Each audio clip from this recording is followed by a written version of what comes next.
Very good morning to all. In today's session, we're all going to learn about the inequality and employment. So let's begin with the definition and the concept of inequality. Inequality refers to a condition where the resources, job opportunities, income, wealth, social status are distributed unevenly, unequally among the individuals or groups in a society. It means some people have more income and some people are less income and wealth. It may lead to a better education. Some might have a better education, some might not. A better healthcare, greater employment opportunities, and it also reflects to a higher social status, while the others might have a limited access to all of these resources and the opportunities. And when there is an unequal distribution among the individuals or groups in a society, that is exactly called inequality.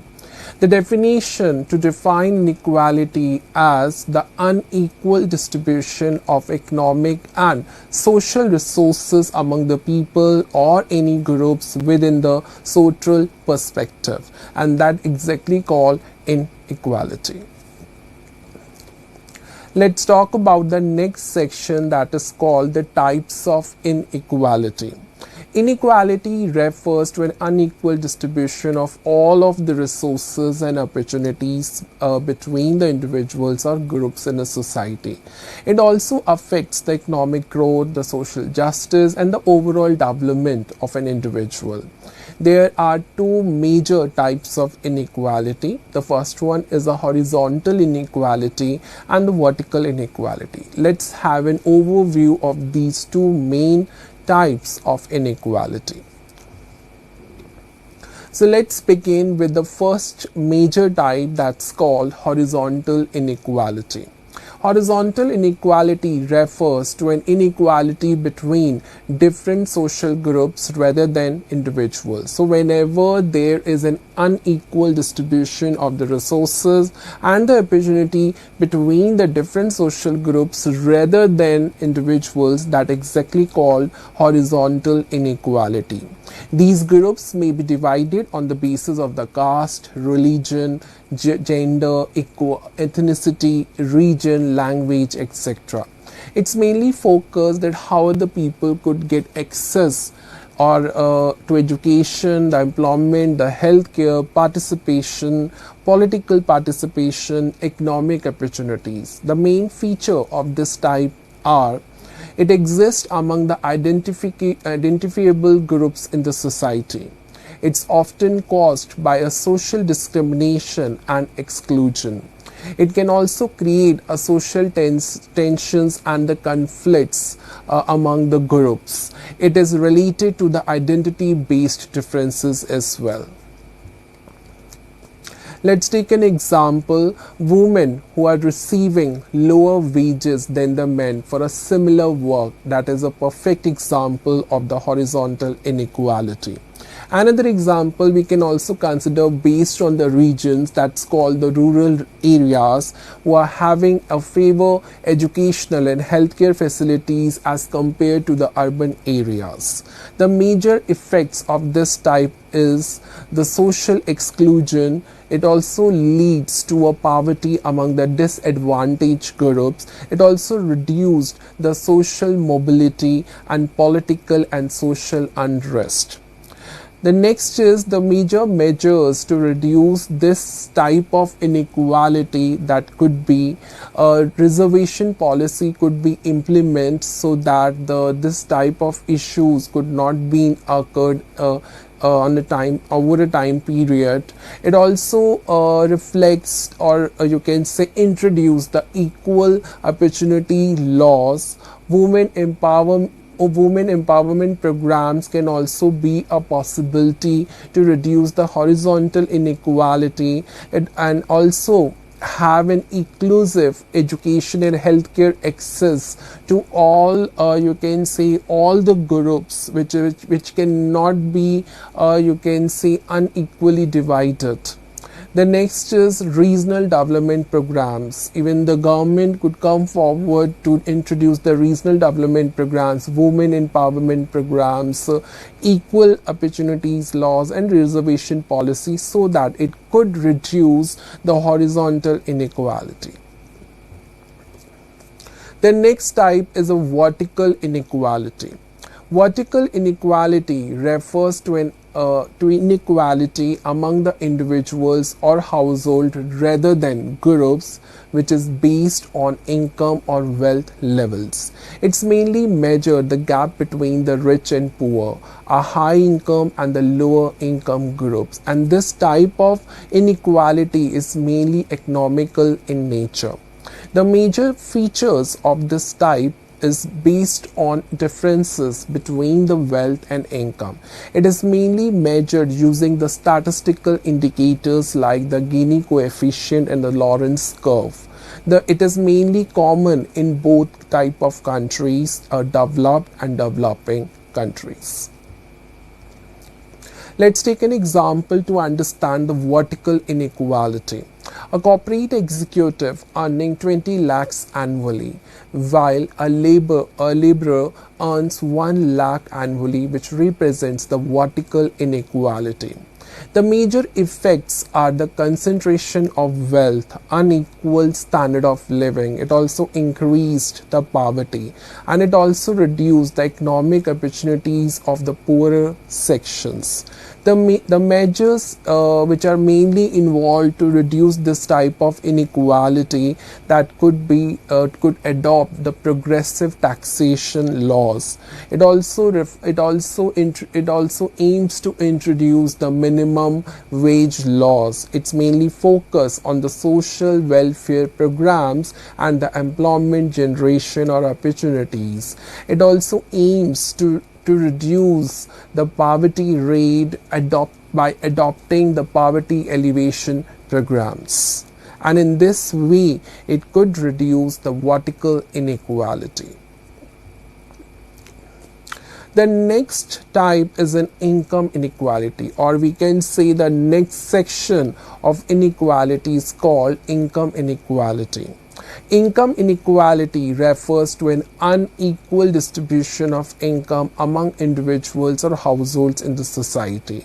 So it's mainly you can say refers to an unequal distribution of wealth and income, either individuals or in households. In India, a small section or a small portion of the population earns very high income, while the large number of population earns low wages and struggle to meet their basic needs.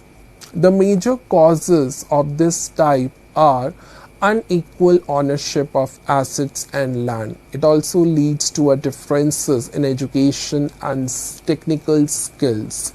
It also leads to an unemployment and underemployment. It refers to a growth of the organized sector benefiting with the certain groups only. It also leads to a regional economic disparities.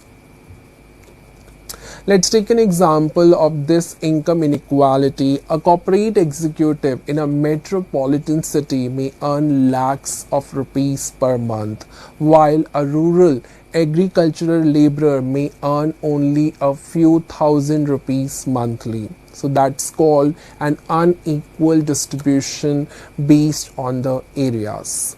The major effects of this type are the widening gap between the rich and poor. It also increased the poverty rate. It also reduces the social mobility, and it also reflects the unequal distribution in education and healthcare facilities or access. The measures to reduce income inequality are to adopt a progressive taxation laws to the individuals or to the companies or to the areas of on individuals.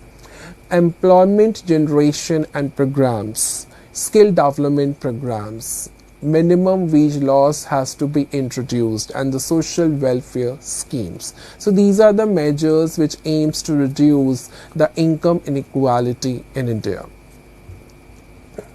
The next type is a consumption inequality. Consumption inequality refers to a differences in the level of consumption expenditure among individuals or households. So it's always be an unequal distribution between the consumption expenditure among individuals or household, and that is exactly called the consumption inequality, because here we are exactly examine the consumption pattern of the individuals or households. The higher income groups spend more on food, housing, education, healthcare, luxury goods, whereas the poor households spend more of their income only on basic necessities. And that's this difference is exactly called the consumption inequality. The major causes of consumption inequality are income differences. It also leads to rise in prices and inflation. It also reflects the unequal access to goods and services between the high and the low income groups of individuals, and also leads to urban rural disparities where there is a huge gap between these two areas, that's called the urban and the rural areas. Let's talk about the example. Urban rich families may spend heavily on private education, branded products, or health care, while the poor rural families may struggle to afford the nutritious food and the basic medical care. And this exactly difference are called a consumption inequality. The major effect of this type are unequal standard of living, a poor living conditions among the lower income groups, and the limited human development. The measures to reduce the consumption inequality are subsidized food distribution. There should be public health care and education facilities, and where the price control measures are to be adopted, and the poverty alleviation programs. The next is a nutritional inequality, where here we can talk about the unequal distribution of the nutritious food or the adequate food between the different sections of the society. And when there is an unequal distribution of adequate food or a nutritious food between the different groups or the sections of the society, are exactly called the nutritional inequality. Poor household suffers from malnutrition, underweight children's vitamins, mineral deficiencies, while the wealthier groups have access to balanced and a nutritious diet. And such gap reflects a nutritional inequality between the, you can say, the wealthier groups and the poorer groups. The major causes of this type are poverty and low income, food insecurity. It also leads to a lack of awareness about the nutrition and unequal food distribution. It also reflects the poor health care and the sanitation. Let's talk about the example of this type. The children in poor, rural and the slum areas may suffer from the stunted growth due to the lack of vitamins and the proteins, while the children from affluent families receive the balanced diets and the better health care. And such gap reflects the nutritional inequality. The major effects of this type are the poor physical and the mental development of the children and kids, higher disease risks to be risks are available. The lower productivity are also exist in this particular type. It also increases the child mortality rate. There are various measures to reduce the nutritional inequality, which are as follows. The midday meal scheme are to be provided. As you can see in the government schools, the government has introduced this midday meal scheme to the children, to the kids. The second measure reflects to adopt the integrated child development services. It also reflects the public distribution system in terms of food, providing the food grains to a poorer people in the rural or the slum areas, and also introduce the National Food Security Act to the poorer groups, and it also aims to introduce the nutrition awareness programs, and these measures are actually helps to reduce the nutritional inequality. The next type is a regional inequality.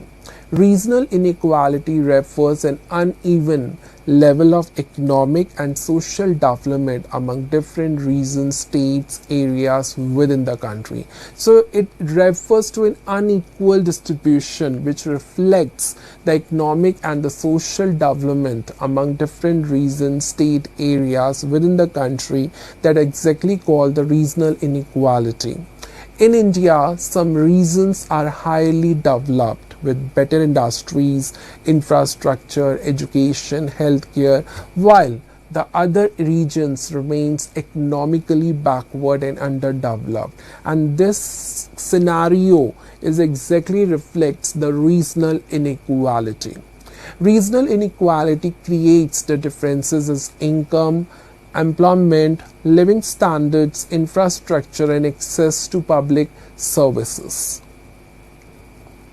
The major causes of regional inequality are unequal industrial development. They may also leads to a differences in natural resources. It also reflects the poor infrastructure in the backward areas or the regions, and it also leads to an unequal government investment, horizontal and geographical factors. It also leads to a lack of education and employment opportunities. The major effects of regional inequality are poverty in backward areas. It also leads to a migration to developed cities, unemployment, and the social and economic imbalance, and it also reflects to a regional dissatisfaction and unrest among the people who reside in the different areas, regions, states within the country. The next concept is a standard of living. What is exactly the standard of living is? The standard of living refers to a quality and the level of material comfort which are available to a people in any region, state, or areas. It includes the access to income, housing, education, healthcare, transportation, electricity, clean water, and the consumer goods. The next is, what are the regional differences in standard of living?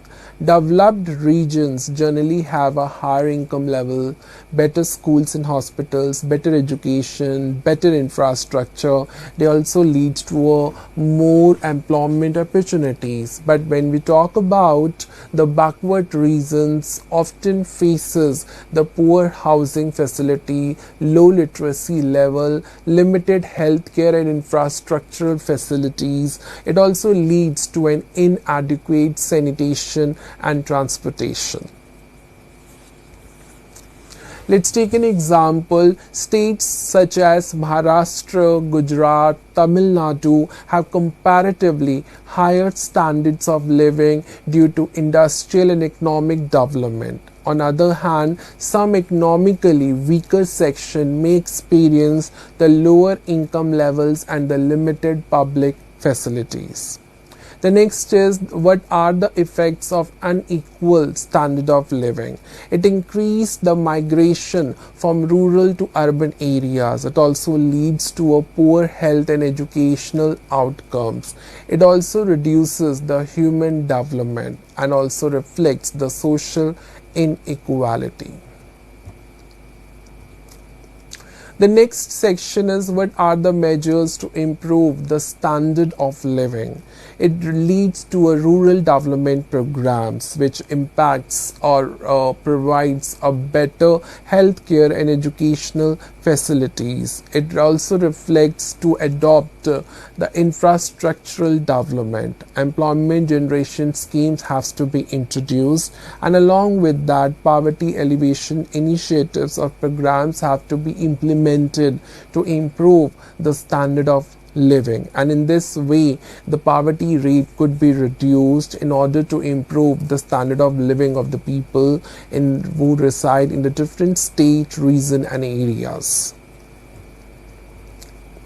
The next is a sectoral divergence. What is exact meaning of the sectoral divergence? Sectoral divergence refers to an unequal growth and development among different sectors of the economy, whether it could be agriculture, industry, services. Some sectors grow rapidly while others remain underdeveloped. Let's talk about the sectoral divergence in India. The first one is the agricultural sector. It employs a larger population. It reduces the productivity and income, and it leads to a seasonal unemployment which are very common in India. The next is industrial sector. It provides the higher wages and better productivity to the laborers or the workers. It mainly concentrates in urban and developed regions. The next one is the service sector. It is a fast growing sector in India. The service sector includes the IT, the banking, telecommunication and healthcare sectors. These sectors generate the higher income and the employment opportunities for the skilled workers. Let's take an example. The IT and the service industries in cities like Bangalore, Hyderabad, Pune have grown rapidly, while many agricultural regions still face a lower productivity and the farmer distress. And that's called the regional differences in the sectors or in India. What are the effects of the sectoral divergence? It reflects the income gap between the different sectors. It also leads to an inequality between the rural and urban regions. It leads to a migration of people from rural to urban cities, and it also reflects the uneven economic development. There are various measures to reduce the sectoral divergence. They also introduce the modernization of agriculture, adopt a modern and advanced technologies in the agricultural sector to provide the frequent services to the society.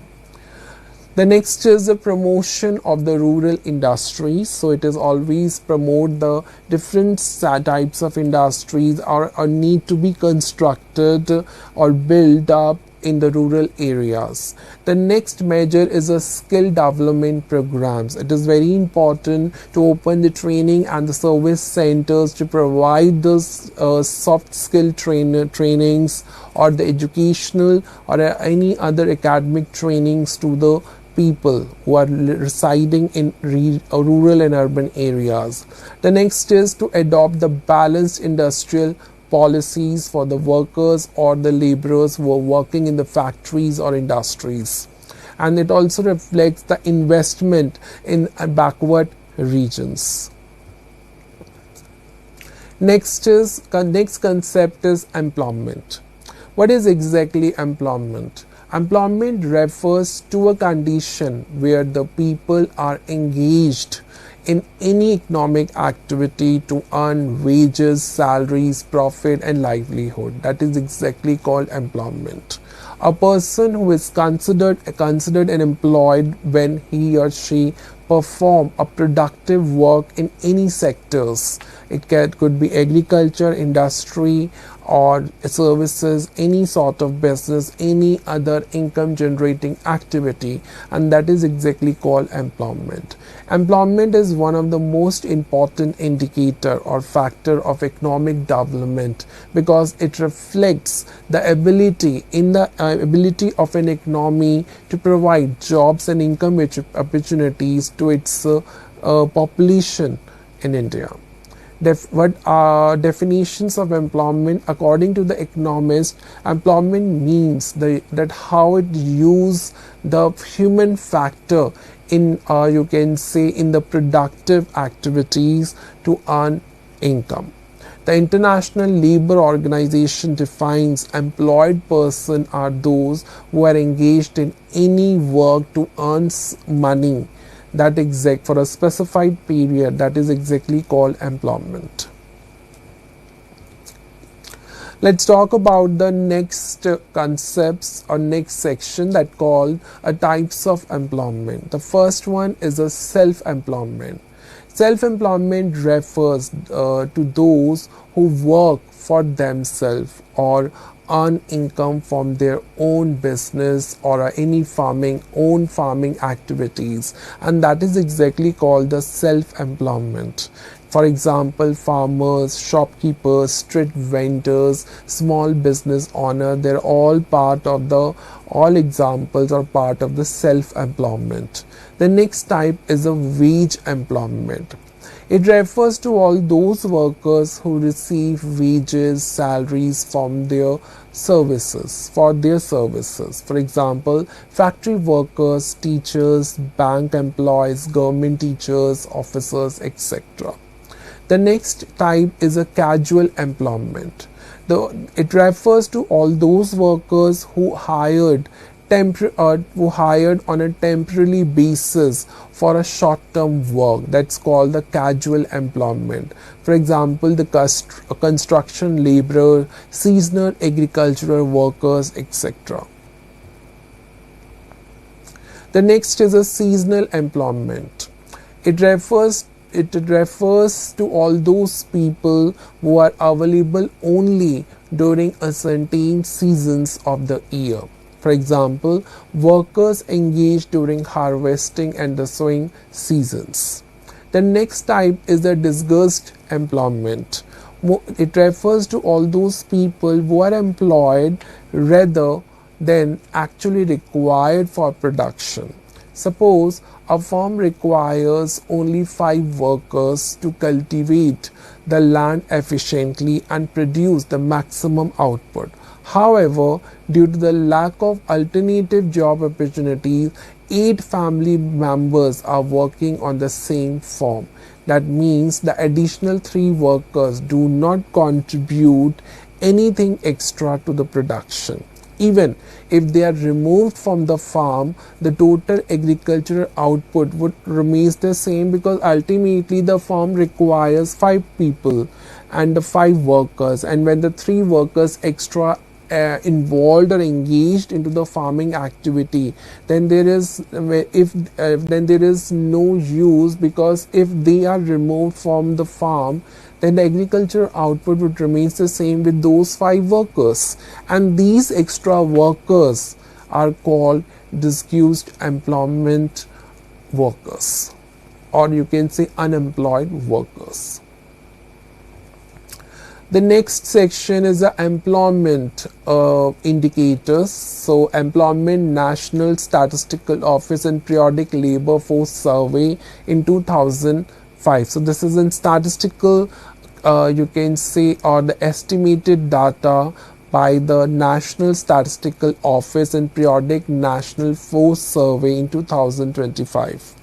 So, indicators are already mentioned on the screen. The labor force participation rate is 59.3%. Male, you can say labor force participation rate is 79.1%, and on the other hand, the female would be 40. You can say 40.0. The workers' population ratio would be 57.4%. Overall employment rate in India is 3.1%. Rural unemployment rate is 2.4%. Urban unemployment rate is 4.8%, and the youth unemployment rate is 9.9%. It's between the age group of 15 to 29 years. Estimated employed population is about 61.6 crore people. Share in regular salaried employment is about 23.6% in India, and the share of self-employment, which is an indicator of the employment, that's all about the 56.2%, which is the highest percentage as compared to the other indicator rates, whether it would be rural employment, whether it could be the employment, whether it be youth employment, worker participation rate, etc. Let's talk about the next section, that is the key trends in employment in 2025. The first one is the improvement in employment situation. India unemployment rate is declined to 3.1% 2025, indicating a gradual improvement in the labor market. The next key trend is rising the female participation. Female labor force participation has been increased rapidly, especially in the rural areas due to the agriculture and the self-employment opportunities. The next trend is a growth of salaried jobs. A regular wage and a salary employment increased from 22.4% in 2024 to 23.6% in 2025, which showing a gradual formalization of employment. The next is agriculture still dominates employment. Agriculture continues to employ a large share of India's rural workforce through manufacturing and services, which are gradually expanding. And the next is a youth unemployment remains a challenge. Despite improvements, youth unemployment remains a relatively high, or relatively having a higher rate, especially in urban areas. Next section is the importance of employment. It provides the income and livelihood to the people. It reduces the poverty and inequality rate in India. It also improves the living standard of the people. It increases the production and the national income of the economy. It also promotes the economic growth and development, and it also ensures the social stability and human development in the society in India. The next section is the importance of employment in the predominantly agrarian economy. The first one is the source of livelihood. In agrarian economies, most people depends on the farming activities, livestock, fishing, altered agricultural activities for survival. Employment ensures a regular income for rural households and helps them to meet the basic amenities or necessities such as food, clothing, education, and healthcare. For example, in rural areas of India, millions of farmers and agricultural laborers depends on the seasonal farming activities such as sowing, irrigation, harvesting for their livelihood. The next importance is a reduction of poverty. Employment always helps to reduce the poverty rate by generating the employment opportunities to the people. When people are employed productively, their purchasing power increases, which leads to an improved standard of living. For example, the government employment schemes such as Mahatma Gandhi National Rural Employment Guarantee Act, people wage employment to rural households, helping poor families earn income during the agricultural off seasons.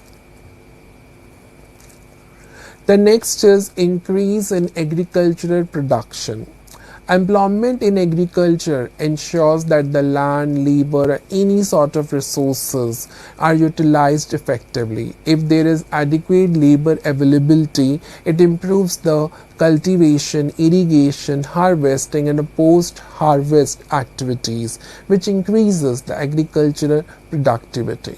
For example, during the Green Revolution in India, it increased the employment in irrigation, fertilizers use, and adopting advanced technologies in farming, which contribute to higher wheat and rice production. The next concept is economic development. Employment contributes to national income and economic growth. It also reflects the productive employment in rural areas, which increases the demand for goods and services that encourage the industrial and the commercial development. For example, when the farmers earn more income from agricultural employment, they spend more on consumer goods, education, transportation, housing, healthcare, which not only supports the rural market but also supports to the industries.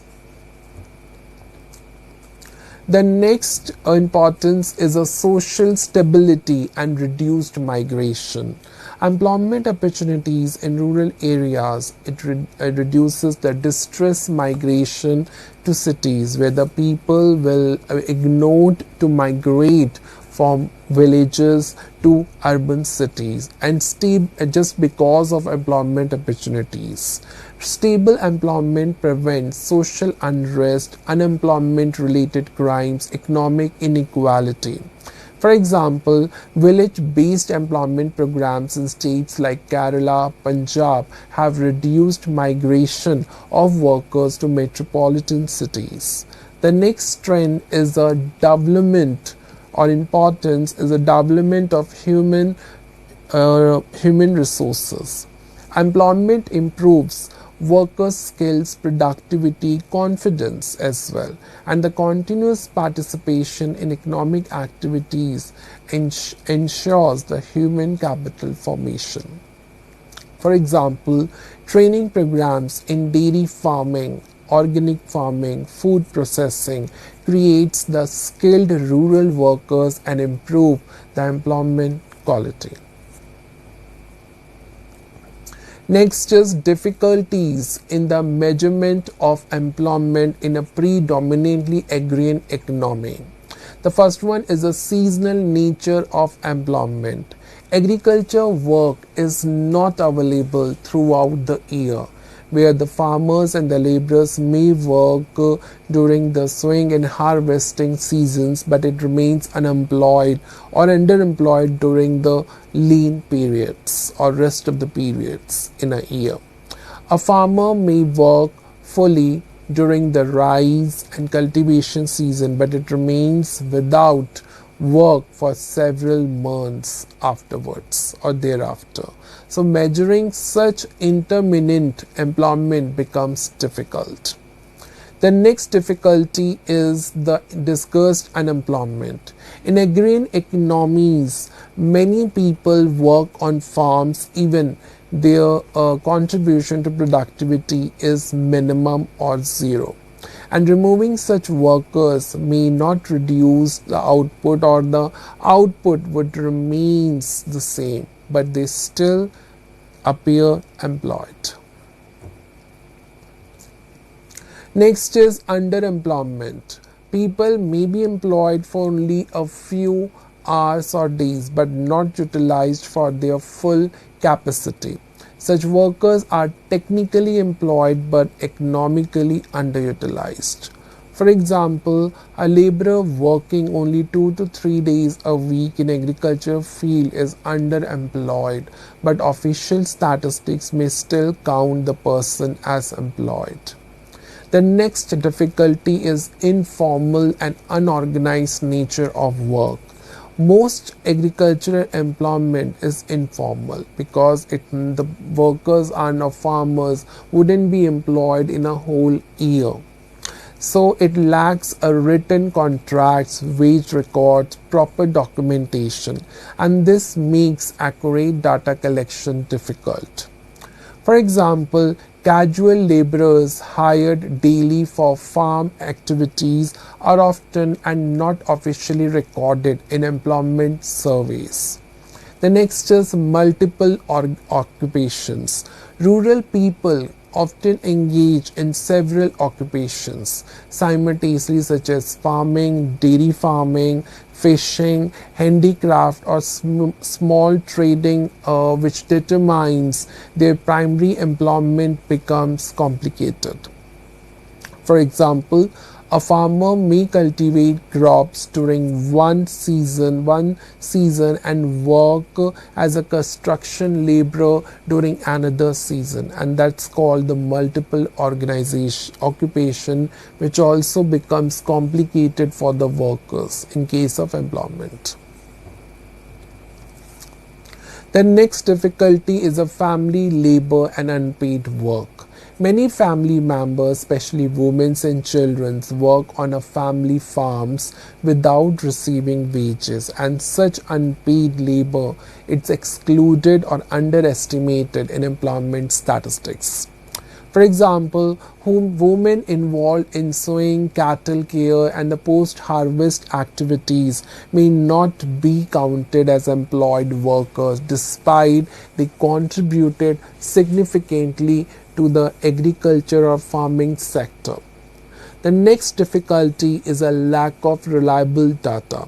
Rural areas may lack proper record keeping systems and the statistical infrastructure because the illiteracy and the irregular surveys are conducted, and it may reduce the accuracy of employment data.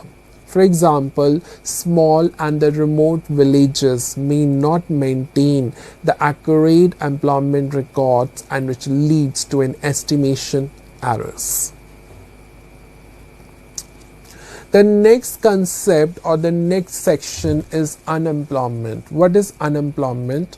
Unemployment refers to a situation in which the people or the persons who are willing and able to work at a prevailing wage rate are unable to find jobs, and that leads to a situation called unemployment because people are able and willing to work but they don't find any jobs. As an unemployed person actively seeks work but does not get employment opportunities. Let's talk about the various concepts of unemployment. The first one is open unemployment. The people who are willing to work remain completely without jobs. That's called open unemployment. Educated youth searching for jobs but remaining unemployed. The next is a seasonal unemployment. Unemployment occurring during off seasons when work is unavailable. For example, agricultural laborers remaining jobless after harvesting season. Disguised unemployment, a condition where a surplus workers appears employed but their removal does not influence any output or production. That's called disguised unemployment. Several family members working on a small farm while favor workers are sufficient to complete the task on a farm land. The next is a structural unemployment. Unemployment, it refers to a situation of unemployment caused by the structural changes in the economy or mismatch between the skills and the job requirements. For example, workers losing jobs due to the technological advancement. The next one is a frictional unemployment. Temporary unemployment arising when workers change jobs and enter the labor market. For example, a graduate searching for a suitable first job. The next is cyclical unemployment. Unemployment caused by economic recession or decline in demand. For example, factory workers losing jobs during an economic slowdown. The next is technological unemployment. Unemployment resulting from the replacement of a human labor by machines and automation. For example, workers replaced by automated machines in factories. The next type concept is the educated unemployment. Educated person unable to find jobs matching their qualification. MBA or engineering graduates remaining unemployed. The next type or the concept of unemployment is chronic unemployment. Long-term unemployment existing continuously in an economy due to the slow economic development, and that's called a chronic unemployment. Persistent rural unemployment in developing countries. Let's talk about the differences of employment and unemployment. The first difference is a basis. So employment refers engagement in a productive work, but in case of the unemployment, it lack of work despite willingness to work. In terms of economic income basis, it generates income, but in case of the unemployment, no regular income. The next is economic impact. It increases the production and growth, but in case of unemployment, it causes the poverty and low growth. Standard of living parameter, standard of living parameter. It improves the living standard of people, but in case of unemployment, it reduces the standard of living. The next basis is productivity. In case of unemployment, it utilizes the labor resources. On the other hand, in case of unemployment, it wastage of human resources. Now the next section is a workforce participation rate. Workforce participation rate refers that how much the percentage of the total population that is actually employed and engaged in the productive economic activities. It measures the proportion of people who are currently working. It is mainly statistically calculated, which is equal to the number of employed persons by total population into 100. For example, suppose a country has a population of 1000 people and 550 people are employed. So what would be the workforce participation rate? That means the number of employed person is 550 and the total population is 1000, and the 55% would be the workforce participation rate. And this means that the 55% of the population is actually working. The next concept is a labor force participation rate. What is exactly the labor force participation rate? It refers to a percentage of the population that is either employed or actively seeking employment, and that's called the labor force participation rate. It includes both employed or unemployed persons who are willing to work. For example, LFPR is equal to labor force by total population into 100, where the labor force is to be calculated to employed person plus unemployed person who are seeking work. For example, suppose the total population is equal to 1000, employed person is 550, unemployed person seeking jobs is 50. So labor force is 600. How it would be calculated? That 550 plus 600, that could be the labor force. Therefore, the labor force participation rate is 600. That is the labor force by total population is 1000 into 100, that equals to 60%. This means 60% of the population is either working or willing to work, and that is exactly called the labor force participation rate. Let's talk about the next section is the importance of workforce participation rate and the labor force participation rate. A workforce participation rate, it indicates the actual employment level in the economy. It helps to measure the productive utilization of labor. It is mainly useful in employment policy formulation. The next is importance of labor force participation rate.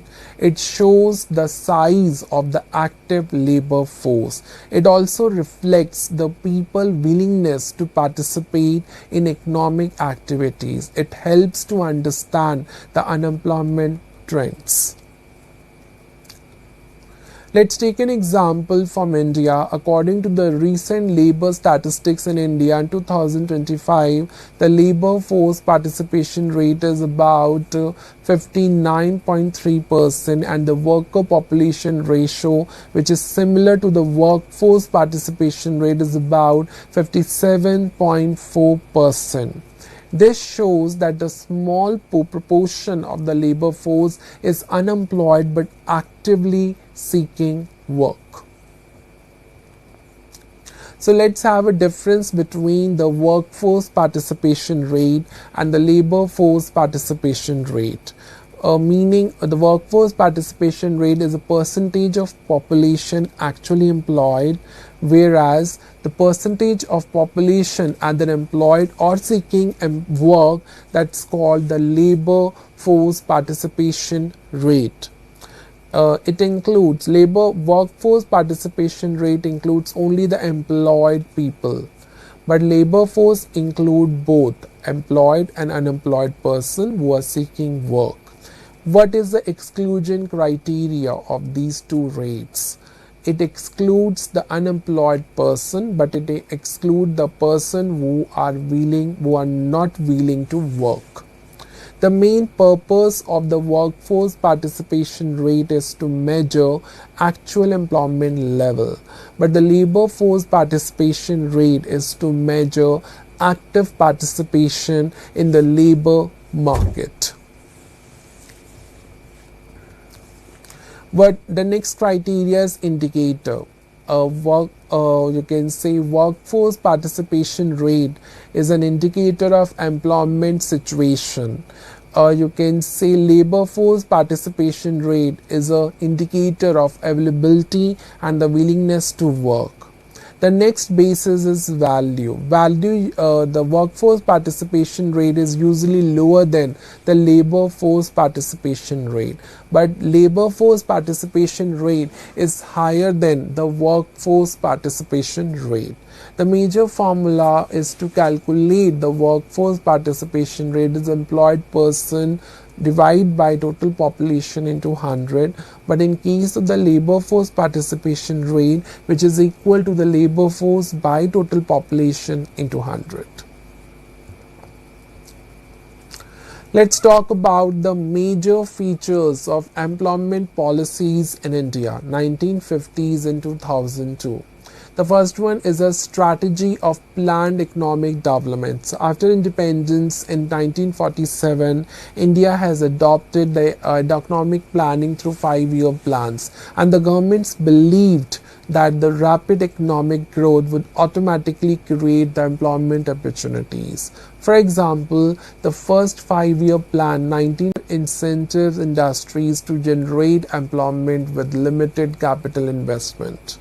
The major features are financial assistance to small industries, reservation of products for small-scale industries, development of the khadi and village industries in India.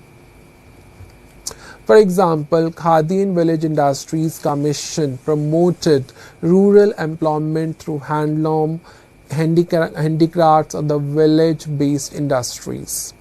The next scheme is a public sector expansion. The government expand the public sector enterprises to create jobs and build up the industrial development. For example, public sector companies like Steel Authority of India Limited (SAIL) and the Bharat Heavy Electrical Limited generated the substantial employment. The next scheme is the employment oriented poverty elevation programs. So from the 9 mainly focused on employment for the landless laborers. The next is Jawahar Rojgar Yojana in 1989. It combined the NREP Rural Landless Employment Generation Guarantee Program, which aim to create rural employment through village infrastructure projects. The next scheme is Employment Assurance Scheme, that is in 1993. It aims to provide assured employment during the lean agriculture seasons. The next is Swarn Jayanti Gram Savarkar Yojana in 1999. It aims to promote self-employment among rural poor through self-help groups. Next is it's mainly focused on self-employment. The government realized that the wage employment alone could not resolve the unemployment problems. For example, Prime Minister Rojgar Yojana launched in 1993, which helped educated unemployed youth, which mainly established the small businesses. The next is human resource development. Employment policies is mainly focused on education, skill development programs, vocational training. And for example, vocational training programs prepared youth for industrial and technical employment. The next is economic liberalization and employment, that is post 1991. India introduced economic reforms including liberalization, privatization, and globalization. For example, the growth of Infosys and the Tata Consultancy Services created the employment opportunities in the IT sector. The next is a special focus on the rural employment by 2002. By the early 2000, the government increasingly recognized the need for direct employment generation programs. And the main feature of this scheme are rural infrastructure creation, how it reduced the poverty rate, how the self-help groups and the microfinance services to be provided to the rural people, how it adopts the decentralized planning through the Panchayati Raj institution. And through these schemes, it could be easily adopt and direct decentralized plan through the Panchayati Raj institutions. Let's talk about the achievements of employment policies of 1950s to 2002. It increases the employment opportunities not only in the IT sector but also in the services sectors as well. It leads to a growth in agriculture and industrial production rates. It expands the rural infrastructure among the people in the rural areas or state or regions within the country. It reflects the development of the small scale industries in the rural areas. It aims to reduce the poverty rate in some regions in India. It reflects the growth of service sector employment opportunities in India. That's all for today. Thank you so much for listening this lecture. I will come up to a more interesting, relevant, important topics in the upcoming session. So till time, thank you and namaste to all.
Indian politics, తర్వాత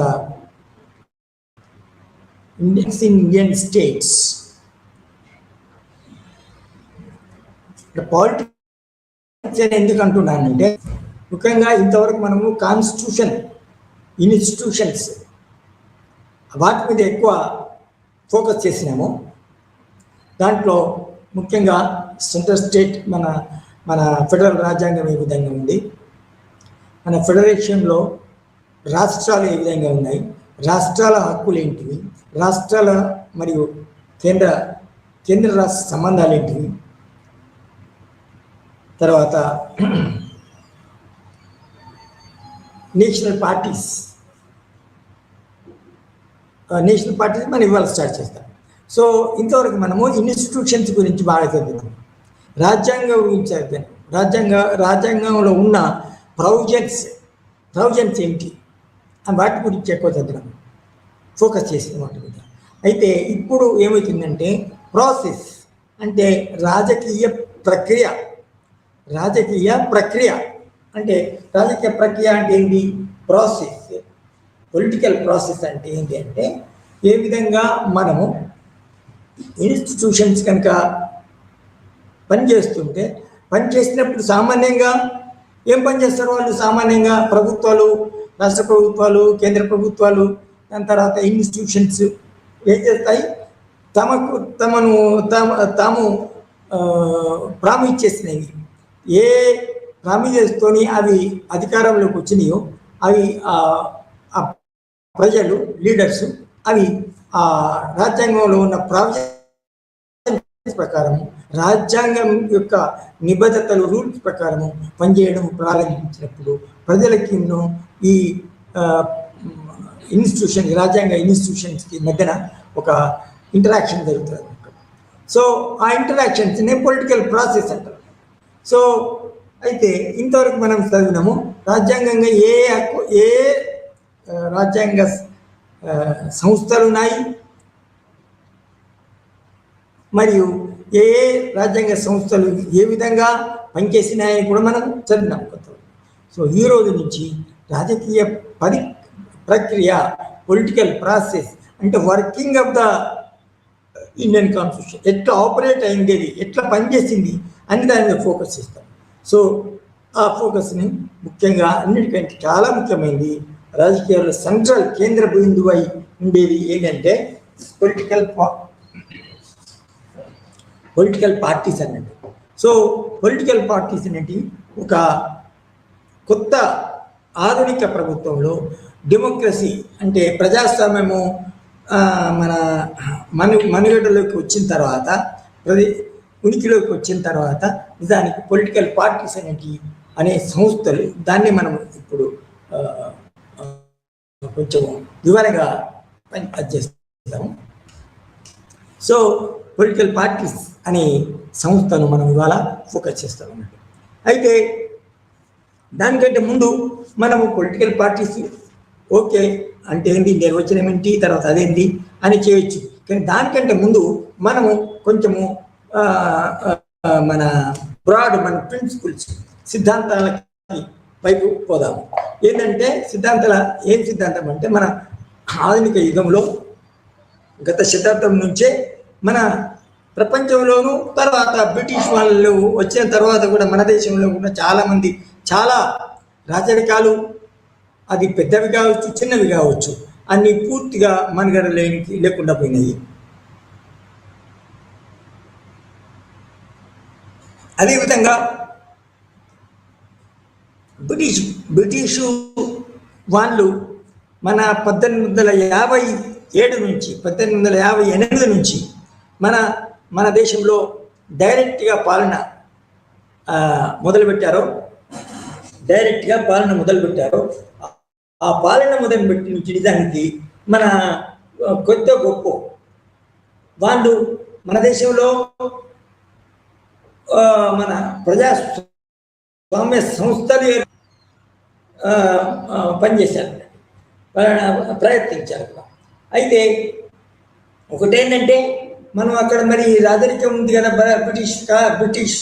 బ్రిటన్లో, మరి అది రాజరికం ఉన్నప్పుడు మరి ఈ ప్రజాస్వామ్యం ఎట్లా అంటే నిజంగా ఏంటంటే అక్కడ బ్రిటన్లో కూడా మన బ్రిటన్ కింద ఉన్న వలసలను విడిచిపెట్టి బ్రిటన్లో రాజరికం ఉంది, కానీ రాజరికం ఒక నామ మాత్రమే, కాన్స్టిట్యూషన్ మన నిజానికి నామ మాత్రమే. కానీ పార్లమెంట్ అనేది చాలా ఆధిక్యత కలిగి ఉంది, ప్రాధాన్యత కలిగి ఉంది. అది పార్లమెంట్ అనే కేంద్ర బిందువు. దాని తర్వాత పార్లమెంట్కి అన్ని హక్కులు ఉన్నాయి. సో మన రాజ్యాంగ మన రాష్ట్రపతి ఏ విధంగా పార్లమెంటు ద్వారా ఎన్నుకొనబడిన క్యాబినెట్ ఏదైతే ఉంటుందో, క్యాబినెట్ చేసిన చట్టాలు, క్యాబినెట్ చేసిన పాలసీలు తర్వాత ఆర్డినెన్సెస్ తప్పకుండా మన రాష్ట్రపతి ఆమోదించి మళ్ళీ చట్టం చేసి మనకు మళ్ళా తిరిగి పంపడం జరుగుతుంది. అదేవిధంగా అప్పుడు మన బ్రిటిష్ రాజ్యాంగంలో రాచరికం ఉన్నా కూడా బ్రిటిష్ పార్లమెంటు ఒక ప్రజాస్వామ్యబద్ధంగా ఏర్పాటవుతుంది. తర్వాత క్యాబినెట్ కూడా ఈ పార్లమెంట్కి అనుగుణంగా ఉంటుంది. క్యాబినెట్ రాజుకు కానీ రాణికి కానీ లొంగి ఉండదు. సో ఆ విధంగా బ్రిటన్లో ఉన్న ప్రజాస్వామ్య విధానాన్ని బ్రిటిష్ వాళ్ళు మన దేశంలో కూడా దానికి స్థాపించడము మొదలుపెట్టడం జరిగిందండి. సో ఆ విధంగా అయితే ప్రజాస్వామ్యం అనేది ముఖ్యంగా అయితే ప్రజాస్వామ్యము అనే డెమోక్రసీ అనేది అంటే ఏంటి? అసలు ప్రజలు తమ చేత తమ కొరకు తమ ద్వారా పాలించుకోవడము ప్రజాస్వామ్యం. Democracy is government of the people, by the people and for the people. Government of the people, by the people, for the people. So this is the meaning of democracy. అయితే ఇక్కడ ఏంటంటే మరి డెమోక్రసీ అన్నప్పుడు ఏ చిన్న రాష్ట్రమైనా కూడా ప్రజలు డైరెక్ట్గా మన సభలు చేసుకొని చర్చించి ఏమంటారు దాన్ని రూల్స్ రూపొందించుకొని అవి మళ్ళా చట్టాలు చేసుకొని అవి ఇంప్లిమెంట్ చేయడము అనేది సాధ్యం కాదు. ఎంత చిన్న రాజ్యాంగంలో కూడా చాలామంది ఉంటారు. సో డిస్కషన్ కాబట్టి ఏమవుతుంది అంటే ప్రజలచే ఎన్నుకొనబడిన కొందరు ప్రతినిధులు, ప్రజల ద్వారా ఎన్నుకొనబడిన ఒక ప్రతినిధి, కొన్ని రూల్స్ ఉంటాయి. ఒక రూల్స్ ప్రకారం ప్రజలు తమ యొక్క ప్రతినిధులను ఎన్నుకుంటారు. ఆ ప్రతినిధుల సభని నిజానికి పార్లమెంట్ అని అనవచ్చు, అసెంబ్లీ అనవచ్చు. మన దేశంలో దేశ స్థాయిలో సమాఖ్య స్థాయిలో దాది ఒక మన పార్లమెంటు అని ఉంది. పార్లమెంటు 2 భాగాలు ఉన్నాయి, అది వేరు. కానీ రాష్ట్ర స్థాయిలో అంటే మన 90% ఫెడరేషన్ కాబట్టి మన రాష్ట్రాల్లో మన ప్రాంతీయ ప్రభుత్వాలలో రాష్ట్రాలు అంటాము. ఆ రాష్ట్రాలలో నిజానికి చట్టాలు చేయడానికి అసెంబ్లీ ఉంది, అసెంబ్లీస్ ఉన్నాయి. తర్వాత చట్టాలు అమలు చేయడానికి ఎగ్జిక్యూటివ్ ఉంది. ఇప్పటికి క్యాబినెట్ అంటాం చూడండి. ఇక్కడ కేసీఆర్ ఉంటే తర్వాత రేవంత్ రెడ్డి వచ్చాడు, దాని తర్వాత ఇంకోరు వస్తారు. అదేవిధంగా అన్ని రాష్ట్రాల్లో మొన్ననే తమిళనాడులో ఎన్నికలు జరిగిన అసెంబ్లీకి ఎన్నికలు జరిగిన తర్వాత కూడా మన కేవీపీ కులపతి విజయ్ అనే అతను మన అధికారం ఏర్పాటు చేస్తారు. సో ఎగ్జిక్యూటివ్ అంటున్నారు. అదేవిధంగా రాష్ట్ర స్థాయిలో న్యాయస్థానాలు కూడా ఉన్నాయి. సో ఇది రిప్రజెంటేటివ్స్ ద్వారా పాలన తమ యొక్క అధికారాన్ని, ప్రజల యొక్క అధికారాన్ని కూడా ఎన్నుకున్నప్పుడు దాన్ని కూడా డెమోక్రసీ అంటే అమలు చేసినప్పుడు, ఆచరించినప్పుడు దానికి ఆ డెమోక్రాటిక్ స్పిరిట్, ప్రజాస్వామ్య స్పిరిట్, ప్రజల యొక్క అధికారాన్ని అల్టిమేట్గా మన అధికారానికి ఏమాత్రము మన దెబ్బ తగలకుండా, ఏమాత్రము కాంప్రమైజ్ కాకుండా ప్రజాప్రతినిధుల ద్వారా ఈ పాలన జరపడాన్ని, సభలు చట్టాలు చేయడాన్ని, చట్టాలు ఇంప్లిమెంట్ చేయడాన్ని కూడా నిజానికి డెమోక్రసీ అంటారు. అక్కడ మనం ఇవి బాగా అర్థం చేసుకోవాల్సి ఉంటుంది. అయితే ఈ డెమోక్రసీ అదే అయితే పర్టికులర్గా ఏం చేస్తారంటే మళ్ళా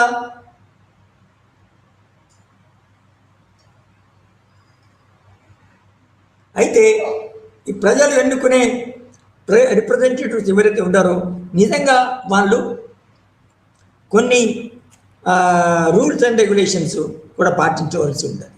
ముఖ్యంగా ప్రజలు ప్రతినిధులు రూల్స్ కనుక పాటించకపోతే నిజానికి వాళ్ళను క్వశ్చన్ చేయొచ్చు, తీసేయవచ్చు. అదేవిధంగా మన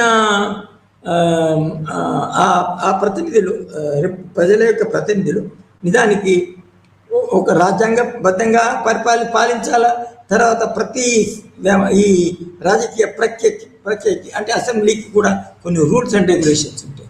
ఆ రూల్స్ అండ్ రెగ్యులేషన్స్ కూడా పాటిస్తూ ఉండాలి. అదేవిధంగా పాటిస్తూనే తమ ఏ ప్రజలకైతే ప్రాతినిధ్యం వహిస్తున్నారో, ఏ ప్రజల చేత ఎన్నుకొనబడ్డారో ఆ ప్రజల యొక్క లక్ష్యాలేంటి, మరి తర్వాత కొత్తగా పాత ఎన్నికప్పుడు ఉన్న చేసిన ప్రామిస్ ఏంటి, దాని తర్వాత కొత్తగా వచ్చిన సమస్యలు ఏంటి, తర్వాత తక్షణమే అర్జెంటుగా కొన్ని అనుకోకుండా యాక్సిడెంటల్గా వచ్చే సమస్యలు ఇవన్నిటినీ ఆ అసెంబ్లీలో మన చర్చించి తర్వాత డైరెక్ట్గా తర్వాత ఇండైరెక్ట్గా మన క్యాబినెట్ ప్రభుత్వంపై ఒత్తిడి తీసుకొచ్చి అవి మన తమ యొక్క ప్రామిస్ని ఫుల్ఫిల్ చేయడం, నెరవేర్చడం తప్పకుండా జరుగుతుంది. సో ఇది రిప్రజెంటేటివ్ ఫార్మ్ ఆఫ్ గవర్నమెంట్. ఇది డెమోక్రసీ అంటే రిప్రజెంటేటివ్ డెమోక్రసీ అనాలి మనం. అయితే కొన్ని దేశాల్లో అంటే మనకి మళ్ళీ తేలిపోతున్నాము. కొన్ని దేశాలలో, స్విట్జర్లాండ్ అటువంటి దేశాలలో నిజానికి డైరెక్ట్ డెమోక్రసీ ఉంది. డైరెక్ట్ డెమోక్రసీ అంటే అన్ని సభలలో మన చట్టాలు చేసినప్పుడు, రూల్స్ చేసినప్పుడు ప్రజలే డైరెక్ట్గా పాల్గొని ఒక్కొక్క ఓటరు పాల్గొని ఆ చట్టాలు చేయడము, మన సభలు చేయడము, చర్చ జరుగుతుంది.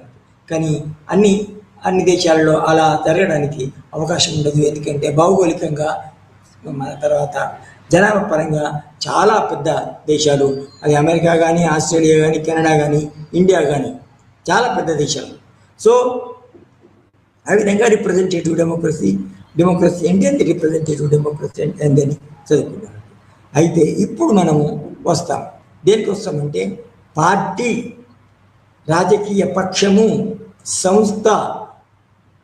పార్టీ అంటే పొలిటికల్ పార్టీ అంటే మనం చేసుకునే పార్టీలు, ఫంక్షన్స్, మన ఎంజాయ్ చేయడానికి అందరు కలిసి ఒకరు మన కొన్ని సందర్భాలలో బర్త్డే పార్టీ కావచ్చు, లేకపోతే వెడ్డింగ్ పార్టీ కావచ్చు, ఇవన్నీ ఈ పార్టీ కాకుండా ఒక రాజకీయ పార్టీ.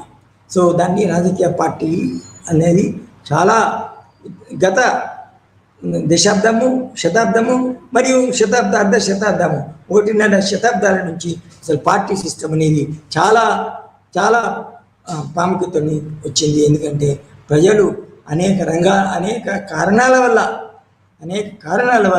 వాళ్ళు డైరెక్ట్గా సభలలోకి వచ్చి మన ఒక విషయాన్ని చర్చించి దానికి సంబంధించిన చట్టాలు, తర్వాత మన విధానాలు చేయడానికి అవకాశం లేదు. కాబట్టి అయితే పార్టీ, పొలిటికల్ పార్టీ, రాజకీయ పక్షము, ఫస్ట్ పక్షము అనేది మనం ఉద్దేశిస్తాం. ఏ సంస్థ అయితే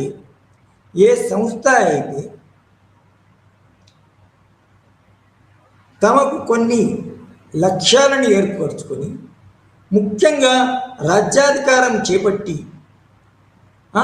కొన్ని సిద్ధాంతాలు, కొన్ని మన ప్రోగ్రామ్స్, కొన్ని కార్యక్రమాలు, కొన్ని సిద్ధాంతాలు, తర్వాత ఆ సిద్ధాంతానికి అనుగుణంగా కొన్ని ఒక ప్రోగ్రామ్ని ఏర్పరచుకొని అది రాజ్యాధికారం ద్వారా ఆ ప్రోగ్రామ్ని, ఆ సిద్ధాంతాలను అమలు చేయడానికి ప్రయత్నించేదే.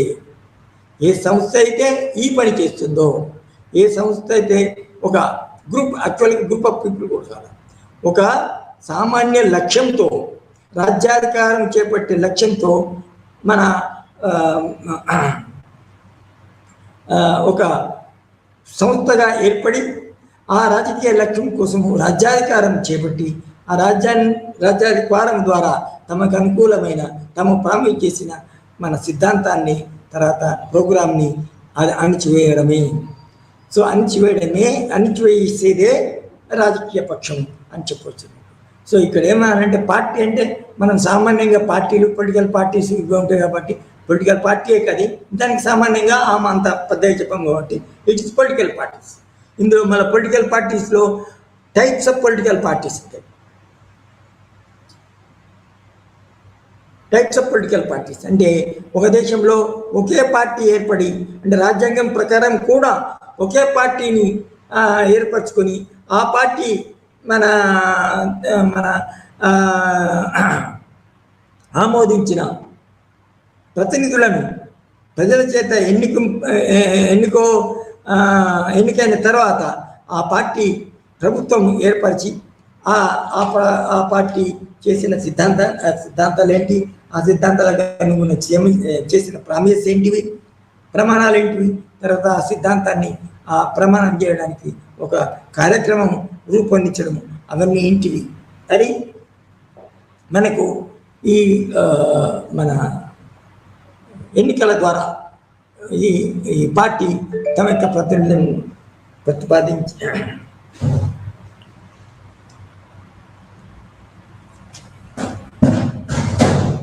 సో పార్టీ అంటే ఇది చెప్పాను.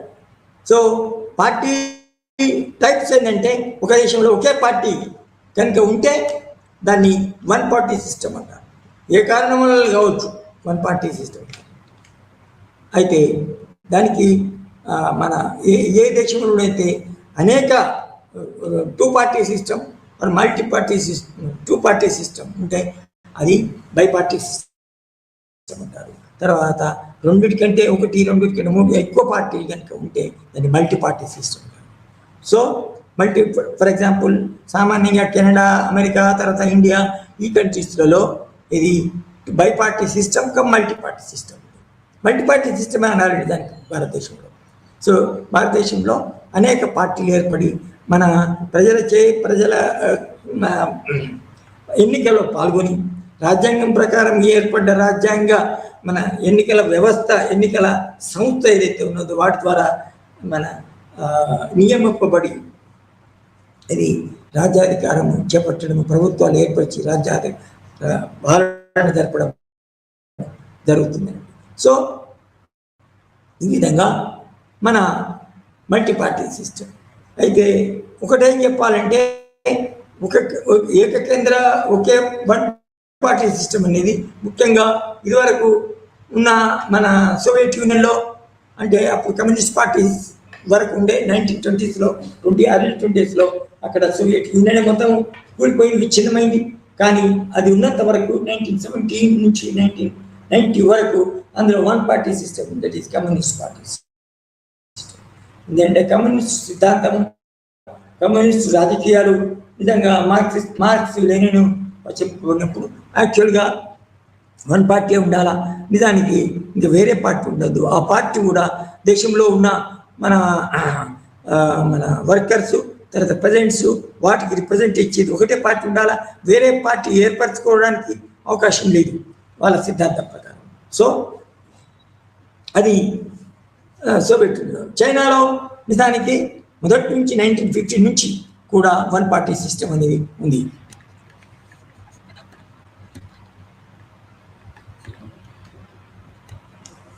సో చైనాలో కూడా వన్ పార్టీ సిస్టమ్ ఉంది. అయితే రష్యా వలె కాకుండా చైనా విచ్ఛిన్నం కాలేదు. ఇది మన ఆర్థిక ప్రపంచంలో గ్లోబలైజేషన్, మన దేశంలో ఎకనామిక్ రిఫార్మ్స్ 1990 వచ్చిన తర్వాత మన చైనాలో ఎకనామిక్ రిఫార్మ్స్ వచ్చిన తర్వాత వాళ్ళు వన్ పార్టీ సిస్టమ్ నాటిని కంటిన్యూ చేశారు.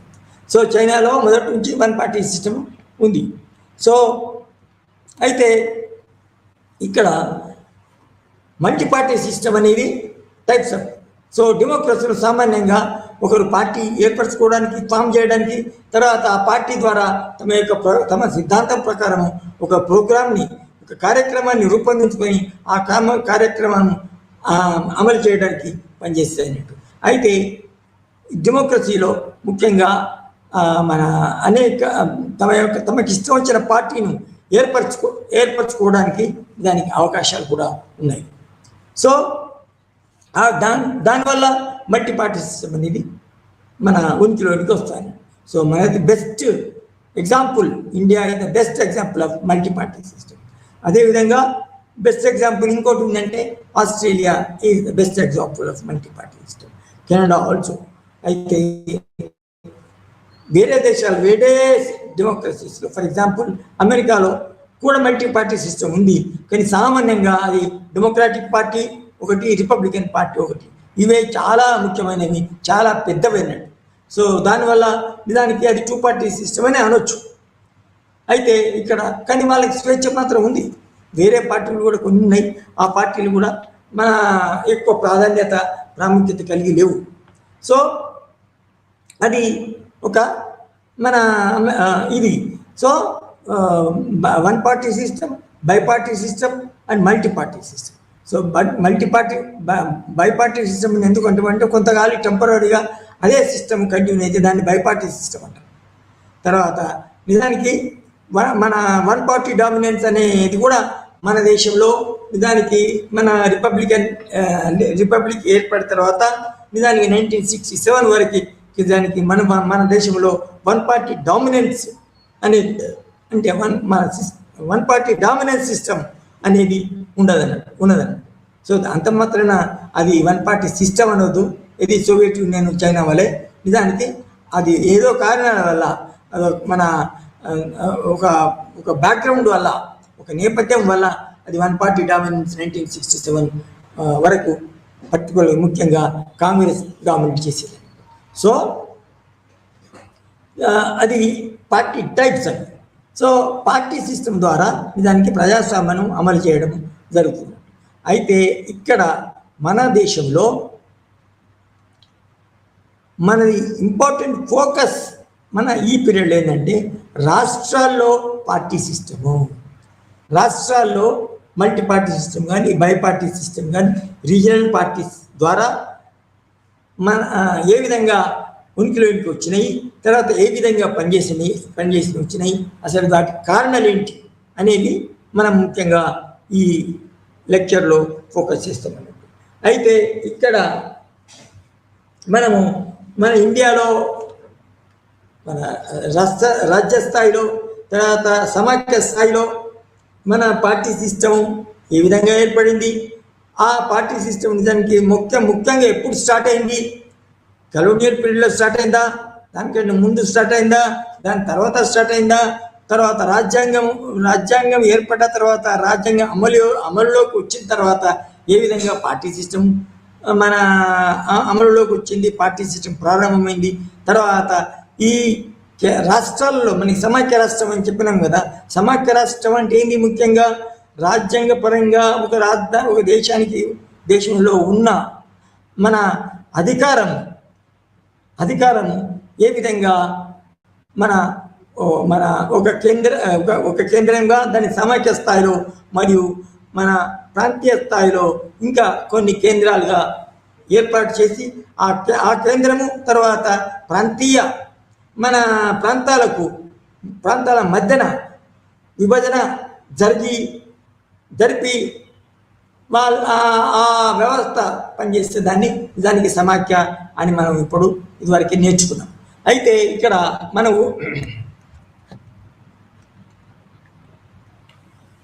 మనము ముఖ్యంగా ఆలోచించవలసింది ఏంటంటే మన దేశంలో పార్టీ సిస్టము ఇంకా కొంచెము మనకి డైరెక్ట్గా పోతే మనకి దాని బ్యాక్గ్రౌండ్ తెలియకపోతే బాగుండదు. అయితే మన దేశంలో పార్టీ సిస్టము దానికి బ్రిటిష్ వాళ్ళ ద్వారానే బ్రిటిష్ కాలంలోనే నిజానికి మన దేశంలో పార్టీ సిస్టమ్ ఏర్పాటైంది అని చెప్పొచ్చు. ఎందుకంటే మన బ్రిటిష్ కాలంలో ఫస్ట్ మీకు తెలుసు ఈస్ట్ ఇండియా కంపెనీ ద్వారా బ్రిటిష్ ఈస్ట్ ఇండియా కంపెనీ మన దేశంలోని ప్రాంతాల మీద ఆధిపత్యం సంపాదించింది. వ్యాపారం కొరకు, ట్రేడ్ కొరకు, అన్ని కమర్షియల్ యొక్క లక్ష్యాలతో వచ్చిన పార్టీ అది. కొంత అడ్మినిస్ట్రేషన్ కూడా ఇక్కడ ఏర్పాటు చేసింది. ఒక విధంగా మన రాజకీయ ప్రక్రియలు కూడా ఇక్కడ మొదలైంది. కానీ అప్పుడు రాజకీయ పక్షాలు మాత్రం ఏం లేకుండే. అయితే ఇక్కడ ఏంటంటే మనకి 1858 నుంచి నిజానికి మన మన భారతదేశంలో మన రాజకీయ పార్టీలకి విత్తనాలు పడినాయి అని చెప్పవచ్చు. రాజకీయ పార్టీలనే విత్తనాలు మొలకెత్తినాయి అని చెప్పవచ్చు. అయితే మరి మన భారతదేశంలో ఉన్న రాజరికాలు, పెద్ద రాజకీయాలు కానీ చిన్న రాజకీయాలు కానీ, సంస్థానాధిపతులు, జమీందారులు వీళ్ళ కాలంలో వీళ్ళ సంస్థానాల్లో ఉన్నాయంటే నిజానికి లేవు, పార్టీ లేవు, రాజరికం, ఇది డిక్టేటర్షిప్. సో అటు అయితే మీకు తెలుసు మెల్లమెల్లగా మన 1857 మొదటి ప్రపంచ యుద్ధము మొదటి స్వతంత్ర ప్రారంభం అయిన తర్వాత బ్రిటిష్ వాళ్ళు మనము డైరెక్ట్గా వీళ్ళని మన కంట్రోల్లో ఉండుకోవాలంటే నిజానికి మన ప్రభుత్వమే ఇక్కడ మనకు అండదండ ఉండే ప్రభుత్వము మన పాలసీలకు మన యొక్క ప్రయోజనాలు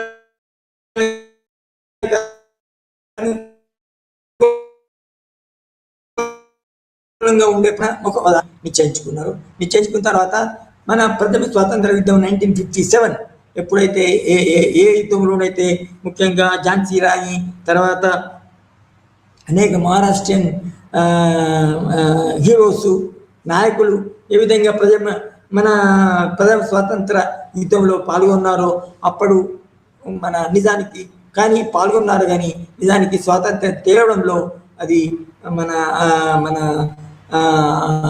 సక్సెస్ పొందలేదు.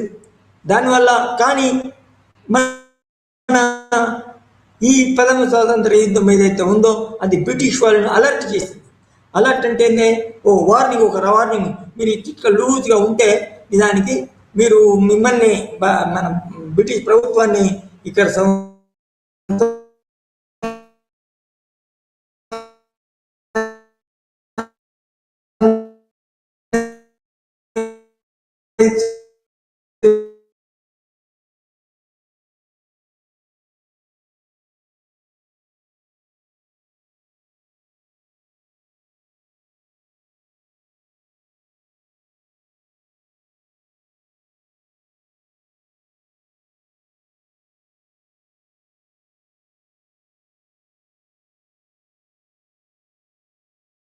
Act 1858